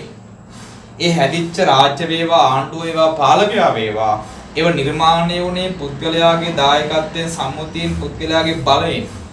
ඒ නිසා වැදගත් වෙන්න ඕන පුද්ගලයා මිසක් රාජ්‍ය ආණ්ඩුව නෙවෙයි. දැන් එයා ව්‍යංගයෙන් අදහසක් දෙනවා පුද්ගලයා නම් පාලකයා ආණ්ඩුව රාජ්‍ය හැදුවේ ඒ රාජ්‍යයට බෑ පුද්ගල අයිතීන් ටික පුද්ගලයාගේ නිදහස සීමාකම්බට ලක් කරන්න. ඇයි මේක නිමවුම් කරුවා වෙන්නේ පුද්ගලයානේ. ඒතර මේක සමාජීය පුද්ගල නිර්මාණයක් නම් ඒ පුද්ගලයාගේ නිදහසට හානි කරන්න බාධා කරන්න ආණ්ඩුවට පාලකයාට බෑ. ආණ්ඩුව පාලකයා හැම වෙලෙම අර පුද්ගලයා දීපු සම්මුතියේ බාරකාරත්ව බලයේ කොන්දේස ටික රකින්න බග බලා ගන්න ඕන. පුද්ගල නිදහසට බාධා බලපෑම් කරනවට වඩා ආණ්ඩුවේ පාලකයාගේ කාර්යභාරය වෙන්න ඕන මේ දීපු සම්මුතියේ කොන්දේස ටික ඉටු කරන එක. එතකොට පාලකයා බැඳලා දිව්වා සම්මුතියකට. හැබැයි පුද්ගලයා බැඳලා දිව්වේ නැහැ හැම සම්මුතියකට. එතකොට පාලකයා ආණ්ඩුව කියන්නේ පුද්ගලයාට වඩා පහළින් ඉන්න එක. ඒ පහළින් ඉන්න ආයතනෙට බෑ පුද්ගලයාට තිබෙන නිදහස, ශක්තිය, බලය හානියට ලක් කරන්න. ජෝන් ලොක් ඉස්මතු කරන්නේ මේ කියන විදිහට පුද්ගල නිදහස නැත්තම් පෞද්ගලිකත්වය නේද? එතකොට ජෝන් ලොක් තමයි මේ ලිබරල් වාදය ඇතුලේ ප්‍රථම වතාවට ඉතා විස්තරාත්මකව පුද්ගල නිදහස හා පුද්ගල බලය දෙන වැදගත්කම හුවා දක්වලා තියෙනවා. ඒක නිසායි අපි අර මුලින්ම පටන් ගත්තේ ලිබරල් වාදයේ මූලාරම්භකයා නිර්මාතෘ ජෝන් ලොක් කියලා. ජෝන් ලොක් ලිව්ව සිවිල් ආණ්ඩුව සම්බන්ධතා පිළිබඳ සම්මුතිය දෙකක් කියන මේ පොතෙන් දීපු මේ අදහස් ටික හොඳටම ප්‍රමාණවත්. එයා විසින් පුද්ගල නිදහස සම්බන්ධ දරපු මතය ගැන අවබෝධයක් ලබා ගන්න. එහෙනම් මේ කතා කරේ ජෝන් ලොක්ට අනුව පුද්ගල නිදහස ගැන එයා දීපු මේ සම්බන්ධව දීපු දායකත්වය වල. එහෙනම් මේ කාරණා ටික ඔළුවේ තියෙන්න ඕනේ. කාරණා වලින් අවසාන වශයෙන් පැහැදිලි වෙන්න ඕන පාලකයාට රාජ්‍ය ආණ්ඩුවට වඩා පුද්ගලයා බලවත් පුද්ගල නිදහස ශක්තිමත් කියන එක. ඒක පෝෂණය කරේ මේ ජෝන් ලොක්. එයා තමයි ලිබරල් වාදයේ මූල ආරම්භකය, සැබෑ ආරම්භකය. අපි කතා කරේ දෙවන්න ගැන. තවත් දෙන්නෙක් ඉන්නෝ. වැදගත්ම කාරණේ තෝමස් හොබ්ස් සහ ජෝන් ලොක් දෙන්නම බ්‍රිතාන්‍ය ජාතිකයෝ. හැබැයි ඊළඟට කතා කරන්නේ රූසෝ හා මොන්ටෙස්කු දෙන්නම ප්‍රංශ ජාතිකයන් දෙන්නේ. අපි යනවා කොහොමද? ඒ දෙන්නාගේ අදහස් පිළිබඳව යම් සාකච්ඡාවකට එන තුන්වැන්නා වෙන්නේ ෂෝන් ෂාක් රූසෝ. හරි. ලිබරල් වාදී චින්තකයන් අතර තුන්වැන්නා වෙන්නේ මේ දිලා තියෙන ෂෝන් ෂාක් රූසෝ. කලින් කිව්ව විදිහටම ෂෝන් ෂාක් රූසෝ කියන්නේ බ්‍රිතාන්‍ය ජාතිකයෙක් නෙවෙයි. බ්‍රිතාන්‍ය ජාතිකයින් දෙන්නයි හිටියේ හොබ්ස් සහ ලොක් පමණයි. මෙයා ෆ්‍රාන්ස් ජාතිකයෙක්. රූසෝ ජීවත් වන අවධිය ඔබ දන්නෝ සම්මුතිවාදී පාඩමේදී අහුණා. ප්‍රාන්සය තුළ තිබුණේ ලුයි පාලනයක්. ඒකාධිපති ලුයි පාලකයා විසින් විශේෂයෙන්ම නැති කර එක දෙයක්. ඒ තමයි බරපතලම දේ පුද්ගලයාට හිමි ඔහුගේ ඇගේ නිදහස. ලුයිගේ ඒකාධිපති රාජාණ්ඩු අසහාය ආඥාදායක පාලනය හමුවේ මේ කියන පුද්ගල නිදහස නැති වෙලා ගියා. එහෙම පුද්ගල නිදහස නැති වෙද්දී ඒක දැනුණු කෙනෙක් තමයි රූසෝ. මොකද රූසෝ කියන්නේ ප්‍රාන්සයේම ජනතාවගේ එක්කෙනෙක්. එහෙම ජනතාව අතර මේ පුද්ගල නිදහස ලුයි පාලකයා විසින් අතනෝමතිකව හානියට ලක් කරද්දී මේ රූසෝට අවශ්‍ය වුණා මේ කියන ලුයි ඒකාධිපති පාලනයෙන් මිදෙන්න. අවසානයේ මීරියා යනවා එංගලන්තයට, මහා බ්‍රිතාන්‍යයට. ඒ ගියා මෙයාට අත්දිනදී අහු වෙනවා බ්‍රිතාන්‍ය ජාතකින් හරි නිදහසෙන් කටයුතු කරනවා. මෙයා දකින්න එකට හේතුුනේ අර ජෝන් ලොක්ගේ අදහස් එක්ක එහි ඇතිවෙච්ච මේ ලිබරල් පරිසරය. අවසානයේදී ජෝන් ලොක් ගැන අධ්‍යයනය කරන රූසෝ පසු කාලීනව රූසෝ විසින් මේ ආభాෂය අදහස් එක්ක ඇවිල්ලා පොතක් ලියනවා. ඒ තමයි සමාජ සම්මුතිය හේවත් සමාජ ගිවිසුම කියන පොත. මේ පොත ලියන්නේ 18 වෙනි සියවසේදී. ඒ ලියන 18 වෙනි සියවසේ මේ පොතත් එක්ක එයා ප්‍රාන්සය තුළ මේ ලිබරල් වාදී මතවාදය හදන්න උත්සාහයක් දරනවා. ලිබරල් වාදයේ ඇතුළේ මෙයා නැවත පුද්ගල නිදහස ඉස්මතු වෙන ආකාරයට මේකට සංකල්ප දෙකක් එකතු කරා. රූසෝ විසින් පුද්ගල නිදහස උදෙසා එකතු කරන සංකල්පීය අදහස් දෙක වෙන්නේ මෙන්න මේ දෙක. එකක් පොදු කැමැත්ත හා මහජන පරමාධිපත්‍ය. මේ අදහස් දෙක තමයි රූසෝ විසින් ලිබරල් වාදී චින්තනයට එකතු කරපු සංකල්ප දෙක. කොහොමවත් වැදගත්කම වෙන්නේ මේ ප්‍රාන්සයේ නොතිබුණු ලිබරල් පරිසරයක් හදන්න රූසෝ විසින් දායකත්වයක් දුන්න මේ පොතත් එක්ක. එයා ඉදිරිපත් කරා මේ සංකල්ප දෙක. ඒකෙන් නිර්මාණය කරා, ඒකෙන් පෙන්නවා පුද්ගල නිදහස නැත්තම් ලිබරල් පරිසරයක තියෙන වැදගත්කම. මේ දෙක තේරුම් පොඩ්ඩක් හොයමුකෝ. මේ කියන පොදු කැමැත්තේ අදහස වෙන්නේ බහුතර කැමැත්ත කියන එකනේ. මෙයා කියනවා රාජ්‍ය පාලනය ක්‍රියාත්මක වෙන්න ඕන පොදු කැමැත්තෙන්. පොදු කැමැත්ත කියන්නේ මිනිස්යන්ගේ බහුතර කැමැත්තේ හරය. එතකොට මේක දක්වා කාලයක් තුළ එරටේ ක්‍රියාත්මක වුණේ ලුයි ආඥාදායක පාලනය. ඒක පොදු කැමැත්ත සහගත පාලනයක් නෙවෙයි, සහිත පාලනයක් නෙවෙයි. ඒතර තියෙන ආඥාදායක අත්නොමතික ඒකාධිපති පාලනයක්. ඔය කියන ඒකාධිපති පාලනයට විරුද්ධ වෙච්ච රූසෝට අවශ්‍ය වුණා ඒකාධිපති පාලනයෙන් පුද්ගලයාගේ නිදහසට කරන මේ හානිය අයින් කරලා දාන්න. ජනතාවට අරන් ගියා සංකල්පීය මතයක් මෙයා ඒ තමයි පාලනයේ ක්‍රියාත්මක යුත්තේ ඔබෙත් මගෙත් පොදු කැමැත්තට අනුව කියන එක. පොදු කැමැත්ත කියලා කියන්නේ අර මහජනයාගේ බහුතර කැමැත්තේ හරයනේ. ඒතර මහජනතාවගෙන් පාලනය සකස් වෙනවා කියලා කියන්නේ ඒක මහජන පාලනයක් බවට පත් වෙනවා. මහජන පාලනයක් කියලා කියන්නේ ආඥාදායක පාලනයක් නෙවෙයි. මහජනයා කවදාවත් මහජනයාගේ නිදහසට හානි කරගන්නේ නැහැ.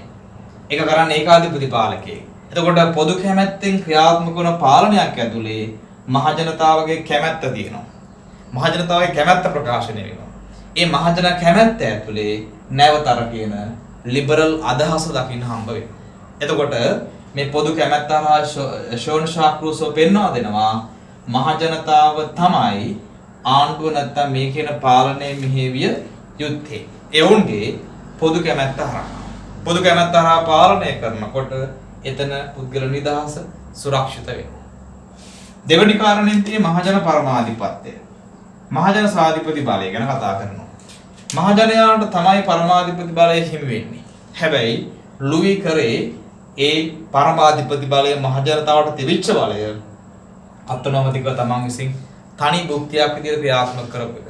ෂෝන් ෂාක් රූසෝ තමන්ගේ අදහස් චින්තනය ඇතුලේ කතා කරනවා මේ කියන පාලනයේ බලය පැවරෙන්නේ පාලකයාට නෙවෙයි මහජනතාවට. ඒක නිසා බලවත් වෙන්න ඕන පාලකයා ආඥාදායකයා නෙවෙයි. බලවත් විය යුත්තේ මහජනතාව. එතකොට මහජනතාව බලවත් වෙනකොටම මේ මහජනතාවට තියෙන නිදහස අයිතිය රැකෙනවා. ඒක නිසා මේ අවධාරණය කරන්නේ මහජන පාලනයක්, මහජනතාවගේ බලය මත පදනම් වෙන පාලනයක්. මහජනතාවගේ බලය නිර්මාණය වෙච්ච පාලනය ඇතුලේ වැදගත්කම ලැබෙන්නේ මහජනයාට මිසක් පාලකයාට නෙවෙයි. ඒතර මහජන මතයත් එක්ක නිර්මාණය වෙන පාලනයක් ඇතුලේ පුද්ගල නිදහස ලොකු වැදගත් තැනක් හම්බ වෙනවා. මෙන්න මේ අදහස් දෙකත් එක්ක ෂෝන් ෂාක් රූසෝ මේ ප්‍රාංශයට අරන් යනවා ලිබරල් මතය. අරන් ගිහලා මෙයා ලිබරල් ක්‍රමයේ තියෙන වැදගත්කම හුවා දක්වනවා. එතකොට පුද්ගල නිදහසට වැදගත්කමක් ඇති බව මේ සංකල්ප දෙක හරහා යා මතු කරනවා. කොහොම වුණත් ප්‍රාංශයට මේ සංකල්ප දෙක අරන් යන්න රූසෝට මඟ පෙන්වුවේ අවස්ථාව ලබා දුන සමාජ ගිවිසුම කියන එයා ලියපු පොතත් එක්ක. එතකොට මේ පොතේ තිබිච්ච මේ සංකල්පීය අදහස් දෙක ලිබරල් වාදයට මෙයා විසින් කරපු දායකත්වයන් විදිහට අපි අවසාන වශයෙන් අර්ථකථනය කරමු. පොදු කැමැත්ත කියන්නේ නැවත කියනෝ මහජනතාවගේ බහුතර කැමැත්තේ හරය මහජන පරමාධිපත්‍ය කියන මහජනතාවට හිමි පාලන බලය. එතකොට මහජනයාගේ අයිතිය නිදහස බලය ගැන කතා කරා. ඒ හරහා ඉස්මතු කරන්න හැදුවා. මහජනයා තමයි පාලනය තුළ වැදගත් භූමිකාවක් කරන්නේ. එහෙනම් ඔක තමයි ෂෝන් ෂාක් රූසෝ ගැන තියෙන අදහස. අපි යනවා අවසාන කෙනා. ඒ තමයි චාල්ස් මොන්ටෙස්කියු. චාල්ස් මොන්ටෙස්කියු බලමු මොනකද්ද ලිබරල් වාදී න්‍යායට කරපු මෙහෙය කියලා.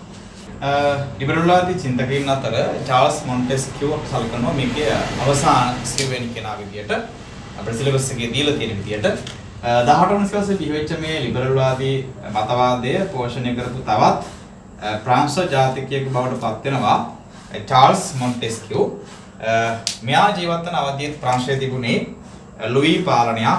එතකොට පැහැදිලි වෙන්න ඕන ෂෝන් ෂාක් රූසෝ වගේම චාල්ස් මොන්ටෙස්කියු කියන්නේ ලුයි පාලනයේ සමකාලීනව විශේෂයෙන්ම අවසාන රජු වෙච්ච 17 වෙනි ලුයි පාලන සමය තුලයි චාල්ස් මොන්ටෙස්කියු තමන්ගේ අදහස් ඉදිරිපත් කිරීම කරේ 18 වන සියවසේ.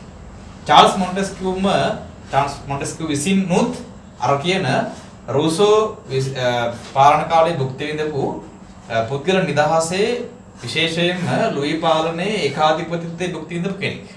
તો චාල්ස් මොන්ටෙස්කියු ජීවත් වන අවදි වෙනකොට එරට තිබුණේ පුද්ගල නිදහස සීමා වෙච්ච ලුයි ඒකාධිපති ආඥාදායක පාලනයක්. එහෙම පාලනයක් ඇතුලේ සුපුරුදු පරිදි පුද්ගල නිදහසට හානි බලපෑම් එල්ල වුණා. එහෙම පුද්ගල නිදහසට හානි බලපෑම් ලුයි පාලනය හරහා එල්ල වෙද්දී මෙයාට ඕන වුණා පුද්ගල නිදහස රැකෙන සංකල්පයක් සමාජගත කරන්න. මෙයා විසින් ලියන පොත ඒ තමයි නීතියේ සාරය නැත්නම් අපි කියනවා නීතියේ ජීවය කියලා. මේ ලියන 1748 ලියන මේ නීතිය සාරය හෙවත් නීතියේ ජීවය නැත්නම් the spirit of law මේ කියන පොතෙන් මෙයා ඉදිරිපත් කරන සංකල්පයක් ඒ තමයි බලතල වෙන් කිරීම කියන එක. ඒ බලතල වෙන් කිරීම සංකල්පය ඇතුලේ කතා කරන මෙයා පාලනයක් ඇතුලේ බලය වෙන් කරන්න ඕන. මොකටද? පුද්ගල නිදහස උදෙසා. ඒතර බලන්න චාල්ස් මොන්ටෙස්කියු විසිනුත් පෝෂණය කරන්නේ පුද්ගල නිදහස. ඒ කියන්නේ ලිබරල් අදහසක්. එයා ලිබරල් අදහස ගේන්න උත්සාහ කරන්නේ බලතල වෙන් කිරීම කියන සංකල්පය ඉදිරිපත් කරනවා. එයා කියනවා පාලනයක් ඇතුලේ බලය වෙන් වෙන්න ඕන මෙන්න මේ කියන විදියට. එහෙම වෙන් වෙච්ච පාලනයක් ඇතුලේ නැත්නම් බලය වෙන් වෙච්ච පාලනයක් තුල මේ කියන පුද්ගල නිදහස සාක්ෂාත් කරගන්න පුළුවන් ඉහළ මට්ටමකින්. මෙන්න යා කියන කාරණා ටික. එක යා කියන ආණ්ඩුවේ කටයුතු ව්‍යවස්ථාදායක විධායක සහ අධිකරණ වශයෙන් පැහැදිලිව බෙදෙන්න ඕන. ඔබ දන්නවා ආණ්ඩුවක් හැදෙන්නේ නීති සම්පාදනයේ, නීති ක්‍රියාත්මක කිරීමේ සහ නීති විනිශ්චයට ලක් කිරීම කියන කාර්යයන් තුන එකතු වෙලා. සාම්ප්‍රදායික අවධියේ ආණ්ඩුවේ කාර්යයන් කියලා පිළිගත්ත මේ කාර්යයන් තුන. ඒ කාර්යයන් තුන විශේෂයෙන්ම වෙන වෙනම ආයතන තුනකට ව්‍යවස්ථාදායකයකට විධායකයට සහ අධිකරණයකට බෙදෙන්න ඕන කියලා මොන්ටෙස්කියු අදහසක් ඉදිරිපත් කළා. එතකොට ලුයිගේ පාලනය තුළ මේවා තිබුණේ ඒක රාශී වෙලා. ලුයි වටා ලුයි තමයි නීති හැදුවේ. ලුයි නීති ක්‍රියාත්මක කරා. ලුයි නීති විනිශ්චය කරා. ඒ නිසා තමයි යාගේ බලය ඒකාධිපති ආඥාදායක මට්ටමකට ආවේ. චාල්ස් මොන්ටෙස්කියු මේකේ දකින්න විරුද්ධ පැත්ත. එයා වටා බලය එකතු වෙච්ච නිසා තමයි පුද්ගල නිදහස නැති වුනේ. දැන් මේ එයා වට එකතු වෙච්ච බලය බෙදෙන්න ඕන ආයතන තුනක් විදියට. ව්‍යවස්ථාදායකය, විධායකය සහ අධිකරණ වශයෙන් මේක පැහැදිලි ආයතන තුනකට වෙන් කරනවා. ඒක තමයි බලතල වෙන් කිරීමේ පළවෙනි මූලධර්මය. දෙකයා කියනෝ එක් ආයතනයක සමාජිකයෙක් තවත් ආයතනයක සමාජිකයෙක් වෙන්න බෑ. අදහසක් දුන්නොත් ඔන්න බිහි කරපු ආයතන තුන. ව්‍යස්ථාදායකය, විදායකය සහ අධිකරණය. එහෙම දුන්නොත් ව්‍යස්ථාදායකයේ ඉන්න සමාජිකයෙක් මේ වාගේ සමාජිකයින් වෙන්න බෑ. එහෙමනොත් නැවතර ඒක බල එකතු වෙන්න මග පැද්දීමක් බවට පත් වෙනවා. සචාර්ල්ස් මොන්ටෙස්කියු කියනවා මේවා අතර ඉන්න ඕන එකිනෙකට වෙනස් පුද්ගලයන් ටිකක්. මේක සමාජිකයෙක් මේ වගේ සමාජිකයෙක් වෙන්නත් බෑ මේ වගේ සමාජිකයෝ නැවත මේක සමාජිකයින් වෙන්නත් බෑ. ඒතර මේ ආයතන තුනේ ඉන්න ඕන එකිනෙකට වෙනස් පුද්ගලයන්ගෙන් සකස් වෙච්ච ආයතනයන් විදියට මේව පවතිනවා. දෙවෙනි කාරණේ කියන්නේ එහෙම එකක්. තුන්වෙනි කාරණේ කියන්නේ එක් ආයතනයක පවරන කාර්යයන් අනිත් ආයතනයට පවරන්න බෑ කරන්නත් බෑ. අපි તો මේකට දීලා තියෙන ව්‍යස්ථාදායක කියන්නේ නීති සම්පාදන කාර්යයන්නේ. ඒ නීති සම්පාදනය කළ හැක්කේ මේකෙන් පමණයි. ඒක මේකට දෙන්න හෝ මේකෙන් කරන්න බෑ. ඒ කියන්නේ විධායකයට හෝ අධිකරණයට බෑ නීති සම්පාදනයක් කරන්න. නීති සම්පාදනය නම් සම්පූර්ණයෙන් ඒ කාර්යභාරය ලැබෙන්න ඕන ව්‍යස්ථාදායකට පමණයි. විධායකයන් කරන්නේ නීති ක්‍රියාත්මක කිරීම මේ කාර්යණයට ලැබෙන්න බෑ. අධිකරණය කරන්නේ නීති විනිශ්චය ඒක මේවට පැවරෙන්න හැකියාවකුත් නැහැ. යනු පැහැදිලිව මේ ආයතන තුනේ කාර්යනුත් අර පුද්ගලයෝ වගේම පැහැදිලිව වෙන් වෙන්න ඕන. එහෙනම් පළවෙනි එකෙන් කියුණා මේ ආයතන තුන එකිනෙකට වෙන් වෙන්න ඕන. දෙවෙනි එකෙන් කිව්වා මේ සමාජික තවත් ඒ වගේ ඉන්න බෑ සමාජික කෙනෙකුට වෙනස් වෙන්න ඕන. තුන්වෙනි එකෙන් කියනවා මේවායි කාර්යභාරයනුත් එකිනෙකින් වෙන් වෙන්න ඕන. අවසාන වශයෙන් කියනවා එක් ආයතනකට අනිත් ආයතන වලට බලපෑම් කරන්න බෑ. ව්‍යස්ථාදායකයට අධිකරණයට හෝ විධායකයට බලපෑම් කරන්නත් බෑ. විධායකයටත් මේවට බලපෑම් කරන්න හැකියාවක් නැහැ. එතකොට මේවා එකිනෙකට බලපෑම් කිරීමේ හැකියාවත් අවශ්‍ය වෙන්න ඕන. ඔන්න ඔහොම තත්ත්වයක් ඇතුලේ මෙයා කියන එක තමයි බලතල වෙන් කිරීම. ආණ්ඩුවේ ආයතන පැහැදිලිව මෙහෙම වෙන් වෙන්න ඕන. එක් ආයතන සමාජික තවත් ඒ වගේ ඉන්න බෑ. එක් ආයතන කාර්යයන් තවත් ඒවට කරන්නත් බෑ. එක් ආයතන තවත් ආයතන විසින් බලපෑම් කරන්නත් බෑ. එහෙම තත්ත්වයක් ඇතුළේ මෙයා කියනෝ බලතල බෙදෙනෝ බලතල වෙන් වුණු තැන ඒක රාශී නොවන නිසා පුද්ගල නිදහස රැකෙනවා. එයාගේ මතය උනේ එතකොට මෙන්න මේ කියන බලතල වෙන් කිරීම සිද්ධ වුණොත් පුද්ගල නිදහස සාක්ෂාත් කරන්න පුළුවන් කියලා. පසු කාලේ මේ බලතල වෙන් කිරීම බොහෝ විචාරකයෝ නම් කරන සුද්ධ බලතල බෙදීමක් කියලා. මොකද හේතුව මේ ආයතන පැහැදිලි වෙකිනකින් වෙන් කරපු නිසා. කොහොමවත් සුද්ධ බලතල බෙදීම කියන වචනේ විචාරකයන්ගේ මතය අපි සංකල්පයක් වශයෙන් ගන්න මෙයා ඉදිරිපත් කරේ බලතල වෙන් කිරීම කියලා. එහෙනම් බලතල වෙන් කිරීම හරහා මෙයා ලිබරල් ආදී චින්තනය පෝෂණය කරලා තියෙනවා. එහෙනම් මේ කියන කාරණා මේ ප්‍රශ්නේ හරහා ඔබට පැහැදිලි වෙන්න ඕන චින්තකයෝ 4 දෙනෙක් විසින් ලිබරල් ආදී මේ මුල්ගලක් වඳු වෙච්ච පුද්ගල නිදහස කියන සංකල්පයට යම් දායකත්වයන් අදහස් යෝජනා දීලා තියෙනවා. Thomas Hobbes, John Locke, Shaun සාක් රූසෝ සහ චාල්ස් මොන්ටෙස්කියු කියන මේ කිනකට වෙනස් චින්තකයන් 4 දෙනා විසින් ලිබරල් වාදයේ මේ පුද්ගල නිදහස කියන සංකල්පයට යම් දායකත්වයන් දීලා තියෙනවා. අපි හිතමු ලිබරල් වාදය ඇතුළේ මේ පුද්ගල නිදහස කියන්නේ බාස්කට් එකක් කියලා නම් ඒ බාස්කට් එකට මේ 4 දෙනා විසින්ම යම් අදහස් දීලා තියෙනවා. අපි සාකච්ඡා කරේ ඒ 4 දෙනා විසින් මේ පුද්ගල නිදහස කියන මේ බාස්කට් එක ඇතුළට දාපු අදහස් ටික එළියට අරගෙන. එතනදී තෝමස් හොබ්ස් යම් අදහස් ටිකක් දීලා තිබ්බා. ජෝන් ලොක් සම්මුතිවාදී යම් අදහස් ටිකක් දීලා තිබුණා. ෂෝන් සාක් රූසෝ අර පොදු කැමැත්ත හා මහජන පරමාධිපත්‍යයෙන් යම් අදහසක් දීලා තිබ්බා. චාල්ස් මොන්ටෙස්කියු බලතල වෙන් කිරීම කියන අදහසත් එක්ක පුද්ගල නිදහස පෝෂණය කරලා තිබුණා. එහෙනම් මේ 4 දෙනා විසින් පුද්ගල නිදහස කියන ලිබරල් වාදී අදහස් ටික යම් සංකල්පත් එක්ක පෝෂණය කරා. අපි ප්‍රශ්නයෙන් ඉල්ලුවේ එහෙම පෝෂණය කරපු චින්තනමය අදහස් ටික අපි විභාගයේදී ඔබට මේක චින්තනමය අදහස් නොකිය ලිබරල් වාදී දේශපාලන මතවාදයේ එන චින්තකයන් විස්තර කරන්න කියලා එන්නත් පුළුවන්. ඒ මොකක් ආවත් මේ 4 දෙනා සහ මේ 4 දෙනාගේ මේ කියෝ විස්තර ටික තමයි එන්න ඕන ටියුට් එකේ ඔබට දීලා තියෙන විස්තර ටික.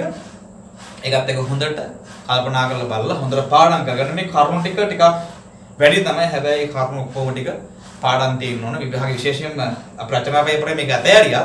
ඔබට MCQ ප්‍රශ්න වල මේක බැහැර යන්න බෑ. මොකද ඒක අනිවාර්ය ප්‍රශ්න ටිකක් නිසා. එහෙනම් මේ ටික පාඩම් කරගන්න චින්තක 4 දෙනා පටලවන්න එපා. හොබ්ස්, ලොක්, රූසෝ සහ මොන්ටෙස්කියු තමයි මේකේ ඉන්න චින්තකින් 4 දෙනා බවට පත්. එහෙනම් මේ 4 දෙනා විසින් ලිබරල් වාදයේන මේ පුද්ගල නිදහස සම්බන්ධ අදහස පෝෂණය කරලා තිබුණා. යම් යම් වෙකිනකට වෙනස් අදහස් එක්ක. අපි කතා කරේ එහෙම කෙනෙකුට වෙනස් වෙච්ච අදහස් කීපයක් ගැන. එහෙනම් අපි ලිබරල් වාදයෙන් අහන්න පුළුවන් සිලබස් එකේ දීලා තියෙන දේශපාලන මතවාද පාඩම යටතේ ලැබිලා තියෙන සමස්ත කරුණු ටික ආවරණය කිරීමක් කරා. ඔබට මේ කරුණා ටික පැහැදිලි වෙන්න ආයෙ මේ වීඩියෝ එක නරඹුවට ගැටලුවක් නැහැ. එහෙනම් දේශපාලන මතවාද යටතේ මතවාද 8ක් තියෙනවා. මේ මතවාද 8ෙන් අපි කතා කරා පළවෙනි මතවාදය ලිබරල් වාදය ගැන. ඔබට දීලා තියෙන විෂයීය රාමුව ඇතුළේ ඉඳගෙන සමස්ත කතා කිරීමක් කරා. තියරි පාඩම නැති වුණත් ඔබට මේ රිවිෂන් පාඩම් ප්‍රමාණවත් ලිබරල් වාදයේ තුල ඔබට ගොඩනගෙන සියලු අදහස් ටික සාකච්ඡා කිරීම සඳහා. එහෙනම් නැවත නැවත මේ ටික බලා ගන්න. මේ රිවිෂන් එකේ දීලා තියෙන ටියුට් එකක් හොඳට බලා ගන්න. අපි දැන් යනවා මේ බලා ගැනීමත් එක්ක බහුවර්ණ කීපයකට මතකද බහුවර්ණ කරද්දී වීඩියෝ එක නවත්තලා බහුවර්ණ පේපරේ ඔබ කරලා ඊට පස්සේ වීඩියෝ එක නැවත ඕපන් කරලා ඔබට බහුවර්ණ ටික සාකච්ඡා කරන්න පුළුවන්. ඒක නිසා මාත් එක්ක බහුවර්ණ කිරීම ප්‍රායෝගික නැහැ. ඔබට එච්චර සාර්ථක වෙන්නේ නැහැ. ඒක මොකද හේතුව මාත් එක්ක ඔබ තරකන ශක්තිය මොට කරගෙන වැඩේ කරගෙන. ඒක නිසා දැනට වීඩියෝ එක නවත්තලා ඔබ බහුවර්ණ ටික කරන්න ඔබට ටිකක් දීලා තියෙනවා. ඒ බහුවර්ණ එක කරලා ඊට පස්සේ නැවත මගේ මේ සාකච්ඡාව බලන්න. එහෙනම් අපි යනවා බහුවර්ණ ටික සාකච්ඡා කරන ලිබරල් වාදයේ ආශ්‍රයෙන් අහන්න පුළුවන් විභාගයට මම ඔබට දීලා තියෙන MCQ ටියුට් එක අරගෙන. ඔබට දීලා තියෙනවා මේ දේශපාලන මතවාද පාඩම යටතේ MCQ පේපරයක්. ඒකේ අපි දැන් කරපු ලිබරල් දේශපාලන මතවාදය ඇතුලේ දෘෂ්ටිවාදය ඇතුලේ ප්‍රශ්න කීපයක් තියෙනවා. අංක වලින්ම කිව්වොත් මුල් ටික තියෙන්නේ ලිබරල් වාදයෙන් අහලා 1 2 3 4 5 6 සහ 7 ඒ වගේම 8 ප්‍රශ්න 9ක් තියෙනවා. ඔන්න ඔය කියන ප්‍රශ්න ඔක්කොම ටික අහලා තියෙන්නේ ලිබරල් වාදය ඇතුලේ ප්‍රශ්න ටිකක් තියෙනවා. ඒක නිසා අපි එකින් එක සාකච්ඡා කරමු. කිව්ව විදියටම ඔබ මම හිතනවා MCQ ටික කරන්න නැති වීඩියෝ එක පොඩ්ඩක් ස්ටොප් කරලා. හරි. එහෙනම් අපි බලමු මේ පළවෙනි ප්‍රශ්නේ අහලා තියෙනවා අංක 1 ලිබරල් වාදයට අයත් ප්‍රකාශ කාණ්ඩය වන්නේ කියලා. අහන්නේ හරි නිවැරදි ප්‍රකාශ කාණ්ඩයයි. මේ ලතින් යන වචනයකින් නිර්මාණය වුණා. මේ ලිබරල් යන ලිබර් කියන ලතින් වචනේ නිර්මාණය වුණාලු. අපි ඒක දන්නවා හරිය කියලා ලිබරල් කියන ලතින් වචනයෙන් තමයි මේක හැදුනේ. 17 වෙනි සියවසේ නිර්මාණය වෙච්ච මතවාදයක් ලිබරල් වාදයේ 18 කියලා අපි හරියට හඳුන්වන්නේ. හැබැයි 17 18 ආසන්න කාලයක් නිසා අපිට ගණන් පුළුවන්. මොකද කොහොමත් ජෝන් ලොක් කියලා කියන්නේ 17 වෙනි සහ 18 අතර සියවස්වල හිටපු කෙනෙක්. නිසා ලිබරල් වාදයේ මේක 17 කිව්වත් ලොකු වැරද්දක් නැහැ. නිවැරදි. පැවති අසහාය රාජාණ්ඩුවාදයට එරෙහිව පෞද්ගලික නිදහස උදෙසා නිර්මාණය වෙච්ච මතවාදයක්. ලිබරල් වාදයේ ප්‍රධාන තේමාව පුද්ගල නිදහස එක් නිසා ප්‍රකාශයත් හරි. ඩී ප්‍රකාශය කියනවා මෙයින් කියවුනේ අසහාය පාලකයා පුද්ගල නිදහසට බාධාකාරී වෙමින් පාලනය ගෙන යන්න ඕන කියලා. නැහැනේ. අසහාය පාලනට විරුද්ධවනේ මේක බිහිවුනේ. ඒතර අසහාය පාලකයාට කිව්වේ නැහැ පුද්ගල නිදහසට බාධාකාරී වෙන්න කියලා. මොකද කොහොමද ලිබරල් වාදයේ බිහි වෙන්න කලින් 18 වෙනි සියවසට කලින් අසහාය පාලකයා පුද්ගල නිදහසට බාධාකාරී වුණා. තමයි මතවාදයෙන් උත්සාහ කරේ ඒ තිබිච්ච බාධාව අයින් කරන්න. ඒ කියන්නේ මේකේ ඩී ප්‍රකාශයේ වැරදි කියන එක. ඊ ප්‍රකාශ නැවත කියනවා ඇතැම් විචාරකයන්ට අනුව ආර්ථික බලය හිබවූ වාණිජ්‍ය ප්‍රජාවට දේශපාලන බලය ගන්න මතවාදයේ මූලික දායකත්වයක් අවශ්‍යතාවයක් ඉෂ්ට කරගන්න හැදුවා කියන එක. මේ මතවාදයක් මැත්තක් තියෙනවා. මොකද ලිබරල් වාදයේ හරහා පුද්ගල නිදහස ප්‍රවර්ධනය කරනකොට පුද්ගල නිදහස පදනම් කරනකොට ඉබේම පුද්ගල නිදහස එක්ක ආණ්ඩුවේ බලය සීමිත වෙනවනේ. පුද්ගල නිදහස අසීමිත වෙද්දී ආණ්ඩුව බලය නැත්නම් පාලකයාගේ බලය සීමිත වෙනවා. එහෙම පාලකයාගේ බලය සීමිත වෙනකොට පුද්ගලයාට පුළුවන් ඇති හැකි ආර්ථික වශයෙන් ඉස්සරහට ගමනක් යන්න. මේ හරහා අවසානයේදී කියවෙනවා ධනවාදයක් විහි කරා කියලා. මොකද ආණ්ඩුවේ බලය සීමිත කරලා ඕන් කිව්වනේ පුද්ගලයාට තමන්ගේ ශක්්‍යතාවය මත ඉස්සරහට යන අවස්ථාවක් දෙන්න කියලා. ඒක ශක්්‍යතාවයෙන් ඉස්සරහට යද්දී ආර්ථික බලය තියෙන ශක්තිමත් පිරිසකට පුළුවන් මේ හරහා අවශ්‍ය නම් ධනවාදයක් විහි කරන්න. ඒක වුණා. ඒ කියන්නේ මේ ඊ ප්‍රකාශය හරි. ආර්ථික බලය ඔබ සීමිත පිරිසකට ඕනෝනේ ඇත්තටම පුද්ගල නිදහසත් එක්ක තමන්ගේ ආර්ථික බලය අරන් ගිහලා ඉස්සරහට ඒකත් එක්ක දේශපාලන බලයත් සමාජ බලයත් අත්පත් කරගන්න. ඒ කියන්නේ ඇත්තක් තියෙනවා. මේක අයින් කරන්න තියෙන්නේ ඩී ප්‍රකාශය. ඩී අයින් වුණාම පිළිතුරක් වශයෙන් මේක ලැබෙන්න ඕන අංකය 5. ඒ කියන්නේ එකට එන්න ඕන 5 වෙනි පිළිතුර. දෙවෙනි ප්‍රශ්නය हम බලමු පෞද්ගලික නිදහස සම්බන්ධ ලිබරල් මතය ගැන අහනවා. පුද්ගල නිදහස ගැන ලිබරල් වාදී අදහස මේ අහන්නේ. ඒ ප්‍රකාශයෙන් කියන සමාජය සකස් වන්නේ තනි තනි පුද්ගලයන්ගෙන්. අපි ඇත්ත සාකච්ඡා කිරීමක් කළා. දෙක කියනවා එබැවින් සමාජය වනාහි තනි තනි පුද්ගල එකතුවක්.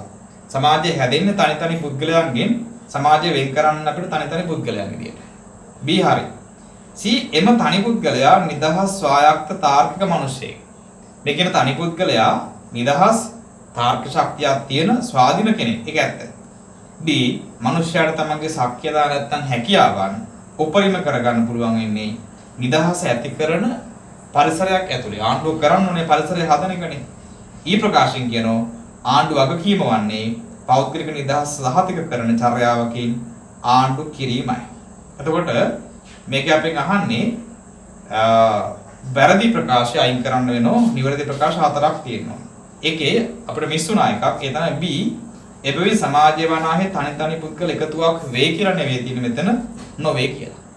ලිබරල් වාදීන් කිව්වේ සමාජය කියන්නේ තනි තනි පුද්ගල එකතුවක් කියලා. එහෙනම් මෙතන නොවේ කියන නිසා අපි අයින් කරනවා B ප්‍රකාශය. ඊටු ටික හරි.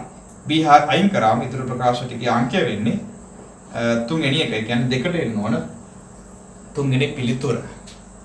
අපි යන තුන්වෙනි ප්‍රශ්නෙට. තුන්වෙනි ප්‍රශ්නෙන් අහන ලිබරල් වාදීන් දාර්ශනික හැඟවීම. ඔබට මේ කචනේදීම මතක් වෙන්න ඕන දාර්ශනික හැඟවීමේ අදහස මොකක්ද කියලා. දාර්ශනික පැත්තේ ලිබරල් වාදයෙන් කියුනේ පුද්ගල නිදහස අසීමිත වෙන්න ඕන නැත්නම් අපි කියන නිෂේධනාත්මක වෙන්න ඕන කියලා. බලමු මේකත් එක්ක මේ ප්‍රකාශ ටික. ඒ ප්‍රකාශ කියනවා දාර්ශනික හැඟවීමෙන් අදහස් කරන්නේ ප්‍රතිජානාත්මක නිදහස. අපිට කියුන්නේ ඥානාත්මක කොටසක්. අපිට කියුනේ නිෂේධනාත්මක ඉවත් ප්‍රතිෂේධනාත්මක. ඒ ඥානාත්මක කියන වචන මේකට පාවිච්චි කිරීම කොච්චර දුරට සාර්ථකද කියලා ප්‍රශ්නයක් තියෙනවා. පැත්තකින් තියාගමු මේ ප්‍රකාශය. එන B ප්‍රකාශයට බියෙන් කියන දාර්ශනික හැඟවීමෙන් අදහස් කරන්නේ ප්‍රතිෂේධනාත්මක හේවත් නිෂේධනීය අදහසක්. ඒක නිවැරදි. C ඉන් අදහස් වන්නේ බාධා සීමා මැදිහත් තියෙන නොමැති. අපි කිව්වේ ආණ්ඩුව පුද්ගල නිදහසට බාධාකාරී වෙන්න බෑ කියන අදහස C හරි. D හිතුවක්කාරී ලෙස ආණ්ඩුව පනවන අයබදු වලින් තොර වීමේ නිදහසක් එතනින් කියවෙනවා. ඔව් ආණ්ඩුව සීමිත වෙන්න ඕන කියන කියවෙනවා. E විශේෂයෙන් පුද්ගල හැකියාවන් වර්ධනය කර හැකිවන්නේ එහෙම භුක්ති විඳින නිදහසක් තුලින් කියන එක කියවෙනවා. ඒ කියන්නේ නා B C D E ප්‍රකාශ ටික හරි. ඒ ප්‍රකාශයෙන් කියවෙන ඥානාත්මක කතාවක් ලිබරල් වාදී දාර්ශනික කතාව ඇතුලේ නැහැ. අනික ලිබරල් වාදී ඇතුලේ අපිට කොහොමවත් අහුුනේ නැහැ. එහෙම ප්‍රතිඥානාත්මක මතයක් ගැන. එහෙනම් ඒ අයින් කරාම නිවැරදි පිළිතුර වෙන්නේ ඒ නැති ප්‍රකාශ කාණ්ඩය කියන්නේ 2. 3ට එන්න ඕන. නිවැරදි අංකය 2. ඒ කතා කරේ තුන්වෙනි ප්‍රශ්න ගැන. 4 තියෙන්නේ ලිබරල් වාදයේ එන දේශපාලනික හැඟවීම. එහෙම කියද්දී ඕන මතක් වෙන ඕන දේශපාලන කතාව ඇතුළේ කියුනේ නිර්බාධවාදී ප්‍රතිපත්තිය. දේශපාලනික වශයෙන් ආණ්ඩුව පුද්ගලයාට බාධා නොවන නිර්බාධවාදී ප්‍රතිපත්තියක් මෙහෙවන්න ඕන කියලා තමයි එතනදී මූලිකව ඉස්මතු කරේ. බලමු මේකත් එක්ක ප්‍රකාශ ටික. ඒ ඉන් අදහස් කරන්නේ රාජ්‍ය නිර්බාධවාදී පිළිවෙත නිවැරදි. දෙකෙන් කියනවා රාජ්‍ය කාර්යභාරය උපරිම විය යුතු බවින් කියවෙනවා.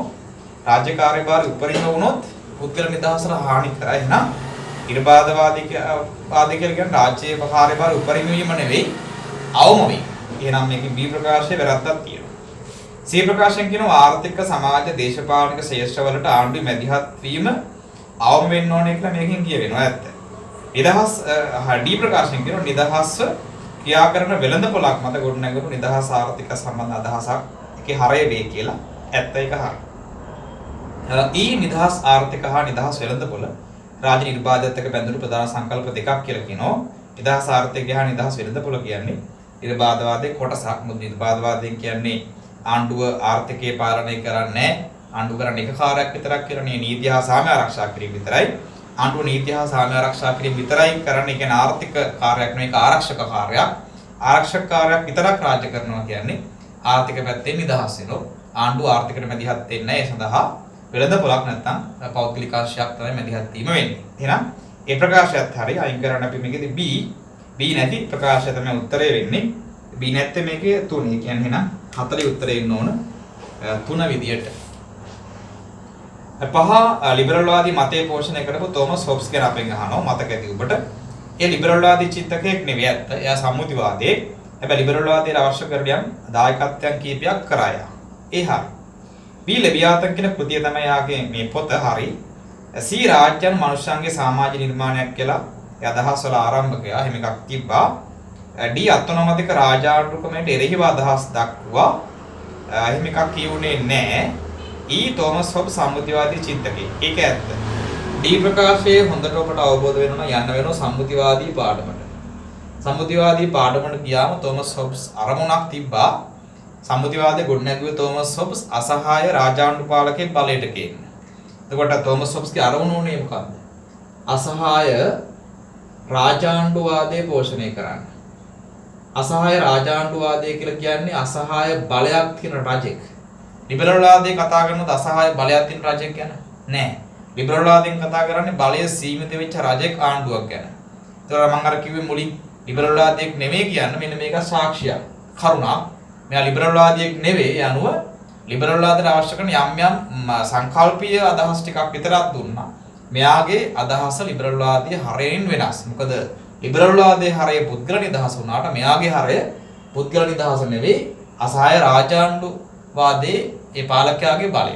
අසහාය බලය. ඒක නිසා මෙයා ගරමුණ උනේ අසහාය රාජාණ්ඩු වාදයක් බිහි කිරීම විනා පුද්ගල නිදහස ඇති කිරීම නෙවෙයි. එහෙනම් මේ ප්‍රකාශය වැරදි. ඒ කියන්නේ අපිට අයින් කරන්න වෙනවා D අයින් කරාම පිළිතුරක් වශයෙන් එන්න ඕන අංකය 3. අපි යන 6 වෙනි එකට ජෝන් ලොක් ඉදිරිපත් කර ලිබරල් වාදී අදහස් අහනෝ. ඒ ලිබරල් වාදී චින්තනයේ සැබෑ ආරම්භකය ඇත්ත. ඔහුට අනුව රාජ්‍ය බලයේ මූලාශ්‍රය මහජනතාව රාජ්‍ය බලය ඇති වෙන්නේ මහජනතාවත් එක්ක ඇත්ත. C ආණ්ඩු කිරීම බලය පාලකයන්ට ලැබිලා තියෙන බාරකාරත්ව බලයක් විදියට. ඔව්. කියන්නේ සම්මුතියක් විදියට කොන්දේසි සහිතව මහජනතාවට ලබා දී ඇති බාරකාරත්ව බලයේ කොන්දේසි ඉටු කරන්න පාලකයා බැඳිලා ඉන්නෝ. ඇත්ත. ඊ පාලකයෝ එම කොන්දේසි උල්ලංඝනය කරොත් ඔවුන්ගේ බලය ජනතාවට ආපසු කැඳවිය නොහැකි කියලා තියෙනවා. නෑ කැඳවන්න පුළුවන්. ඒ කියන්නේ ඊ වැරදි. ඊ අයින් කරාම උත්තර වෙන්න ඕන 1. A B C D 1යි පිළිතුර. එහෙනම් 6 1 වෙන්න ඕන. වෙන 7 වෙනි එකට 7 කියන්නේ චාල්ස් මොන්ටෙස්ක්යු ගැන ප්‍රංශ ලිබරල් දේශපාලන චින්තකයෙක්. ඒ හරි චාල්ස් මොන්ටෙස්ක්යු සහ රූසෝ දෙන්නම ප්‍රංශයේ B 1700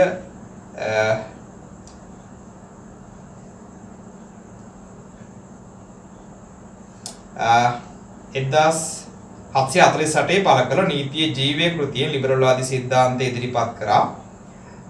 හරි පොත හරි නීතියේ ජීවය නැත්නම් නීතිය සාරය. C පුද්ගල නිදහස උදෙසා ආණ්ඩුවේ බලය මද්දගත වෙන්න ඕන කියලා කිව්ව නෑ. එයා කිව්වේ බලය ඉමද්දගත නැත්නම් බෙදෙන්න ඕන.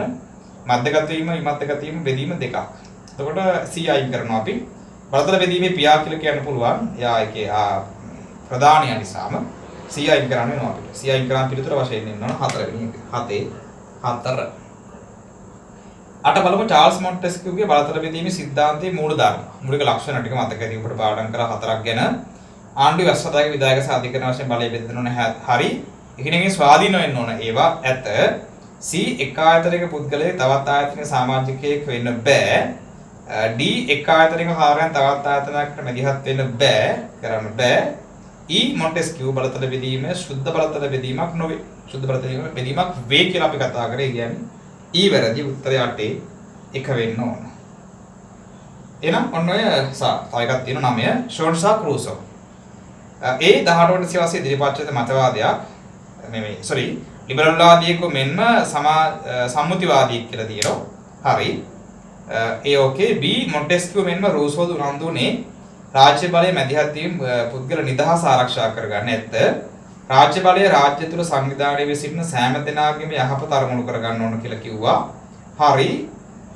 රූසෝ විසින් ඉදිරිපත් කළ ලැබු පොදු කැමැත්ත පිළිබඳ සංකල්පය ලිබරල් වාදී අදහස් නොව සම්මුතිවාදී අදහස් පෝෂණය කොට තිබේ කියලා තියෙනවා. D වැරදි. මහජන පරමාධිපත්‍යයක දෙවැන්න කියලා තියෙනවා. මහජන පරමාධිපත්‍ය තිබ්බා. එහෙනම් ඒකේ වැරදි ඉන්නේ D.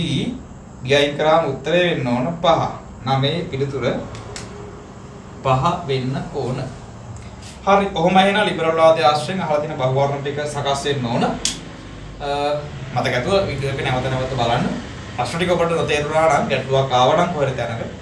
WhatsApp group එක විවෘතයි. ඔබට ඒකේ ප්‍රශ්න අහන්න පුළුවන්. එහෙනම් අපි කතා කරා ලිබරල් වාදී දේශපාලන මතවාදය ආශ්‍රයෙන් අහන්න පුළුවන් සමස්ත කාරණා ටික මත මේ පාඩමට අදාළව සහ එතනින් එහාට බහුවර්ණ ටිකුත් අපි සාකච්ඡා කිරීමක් කළා.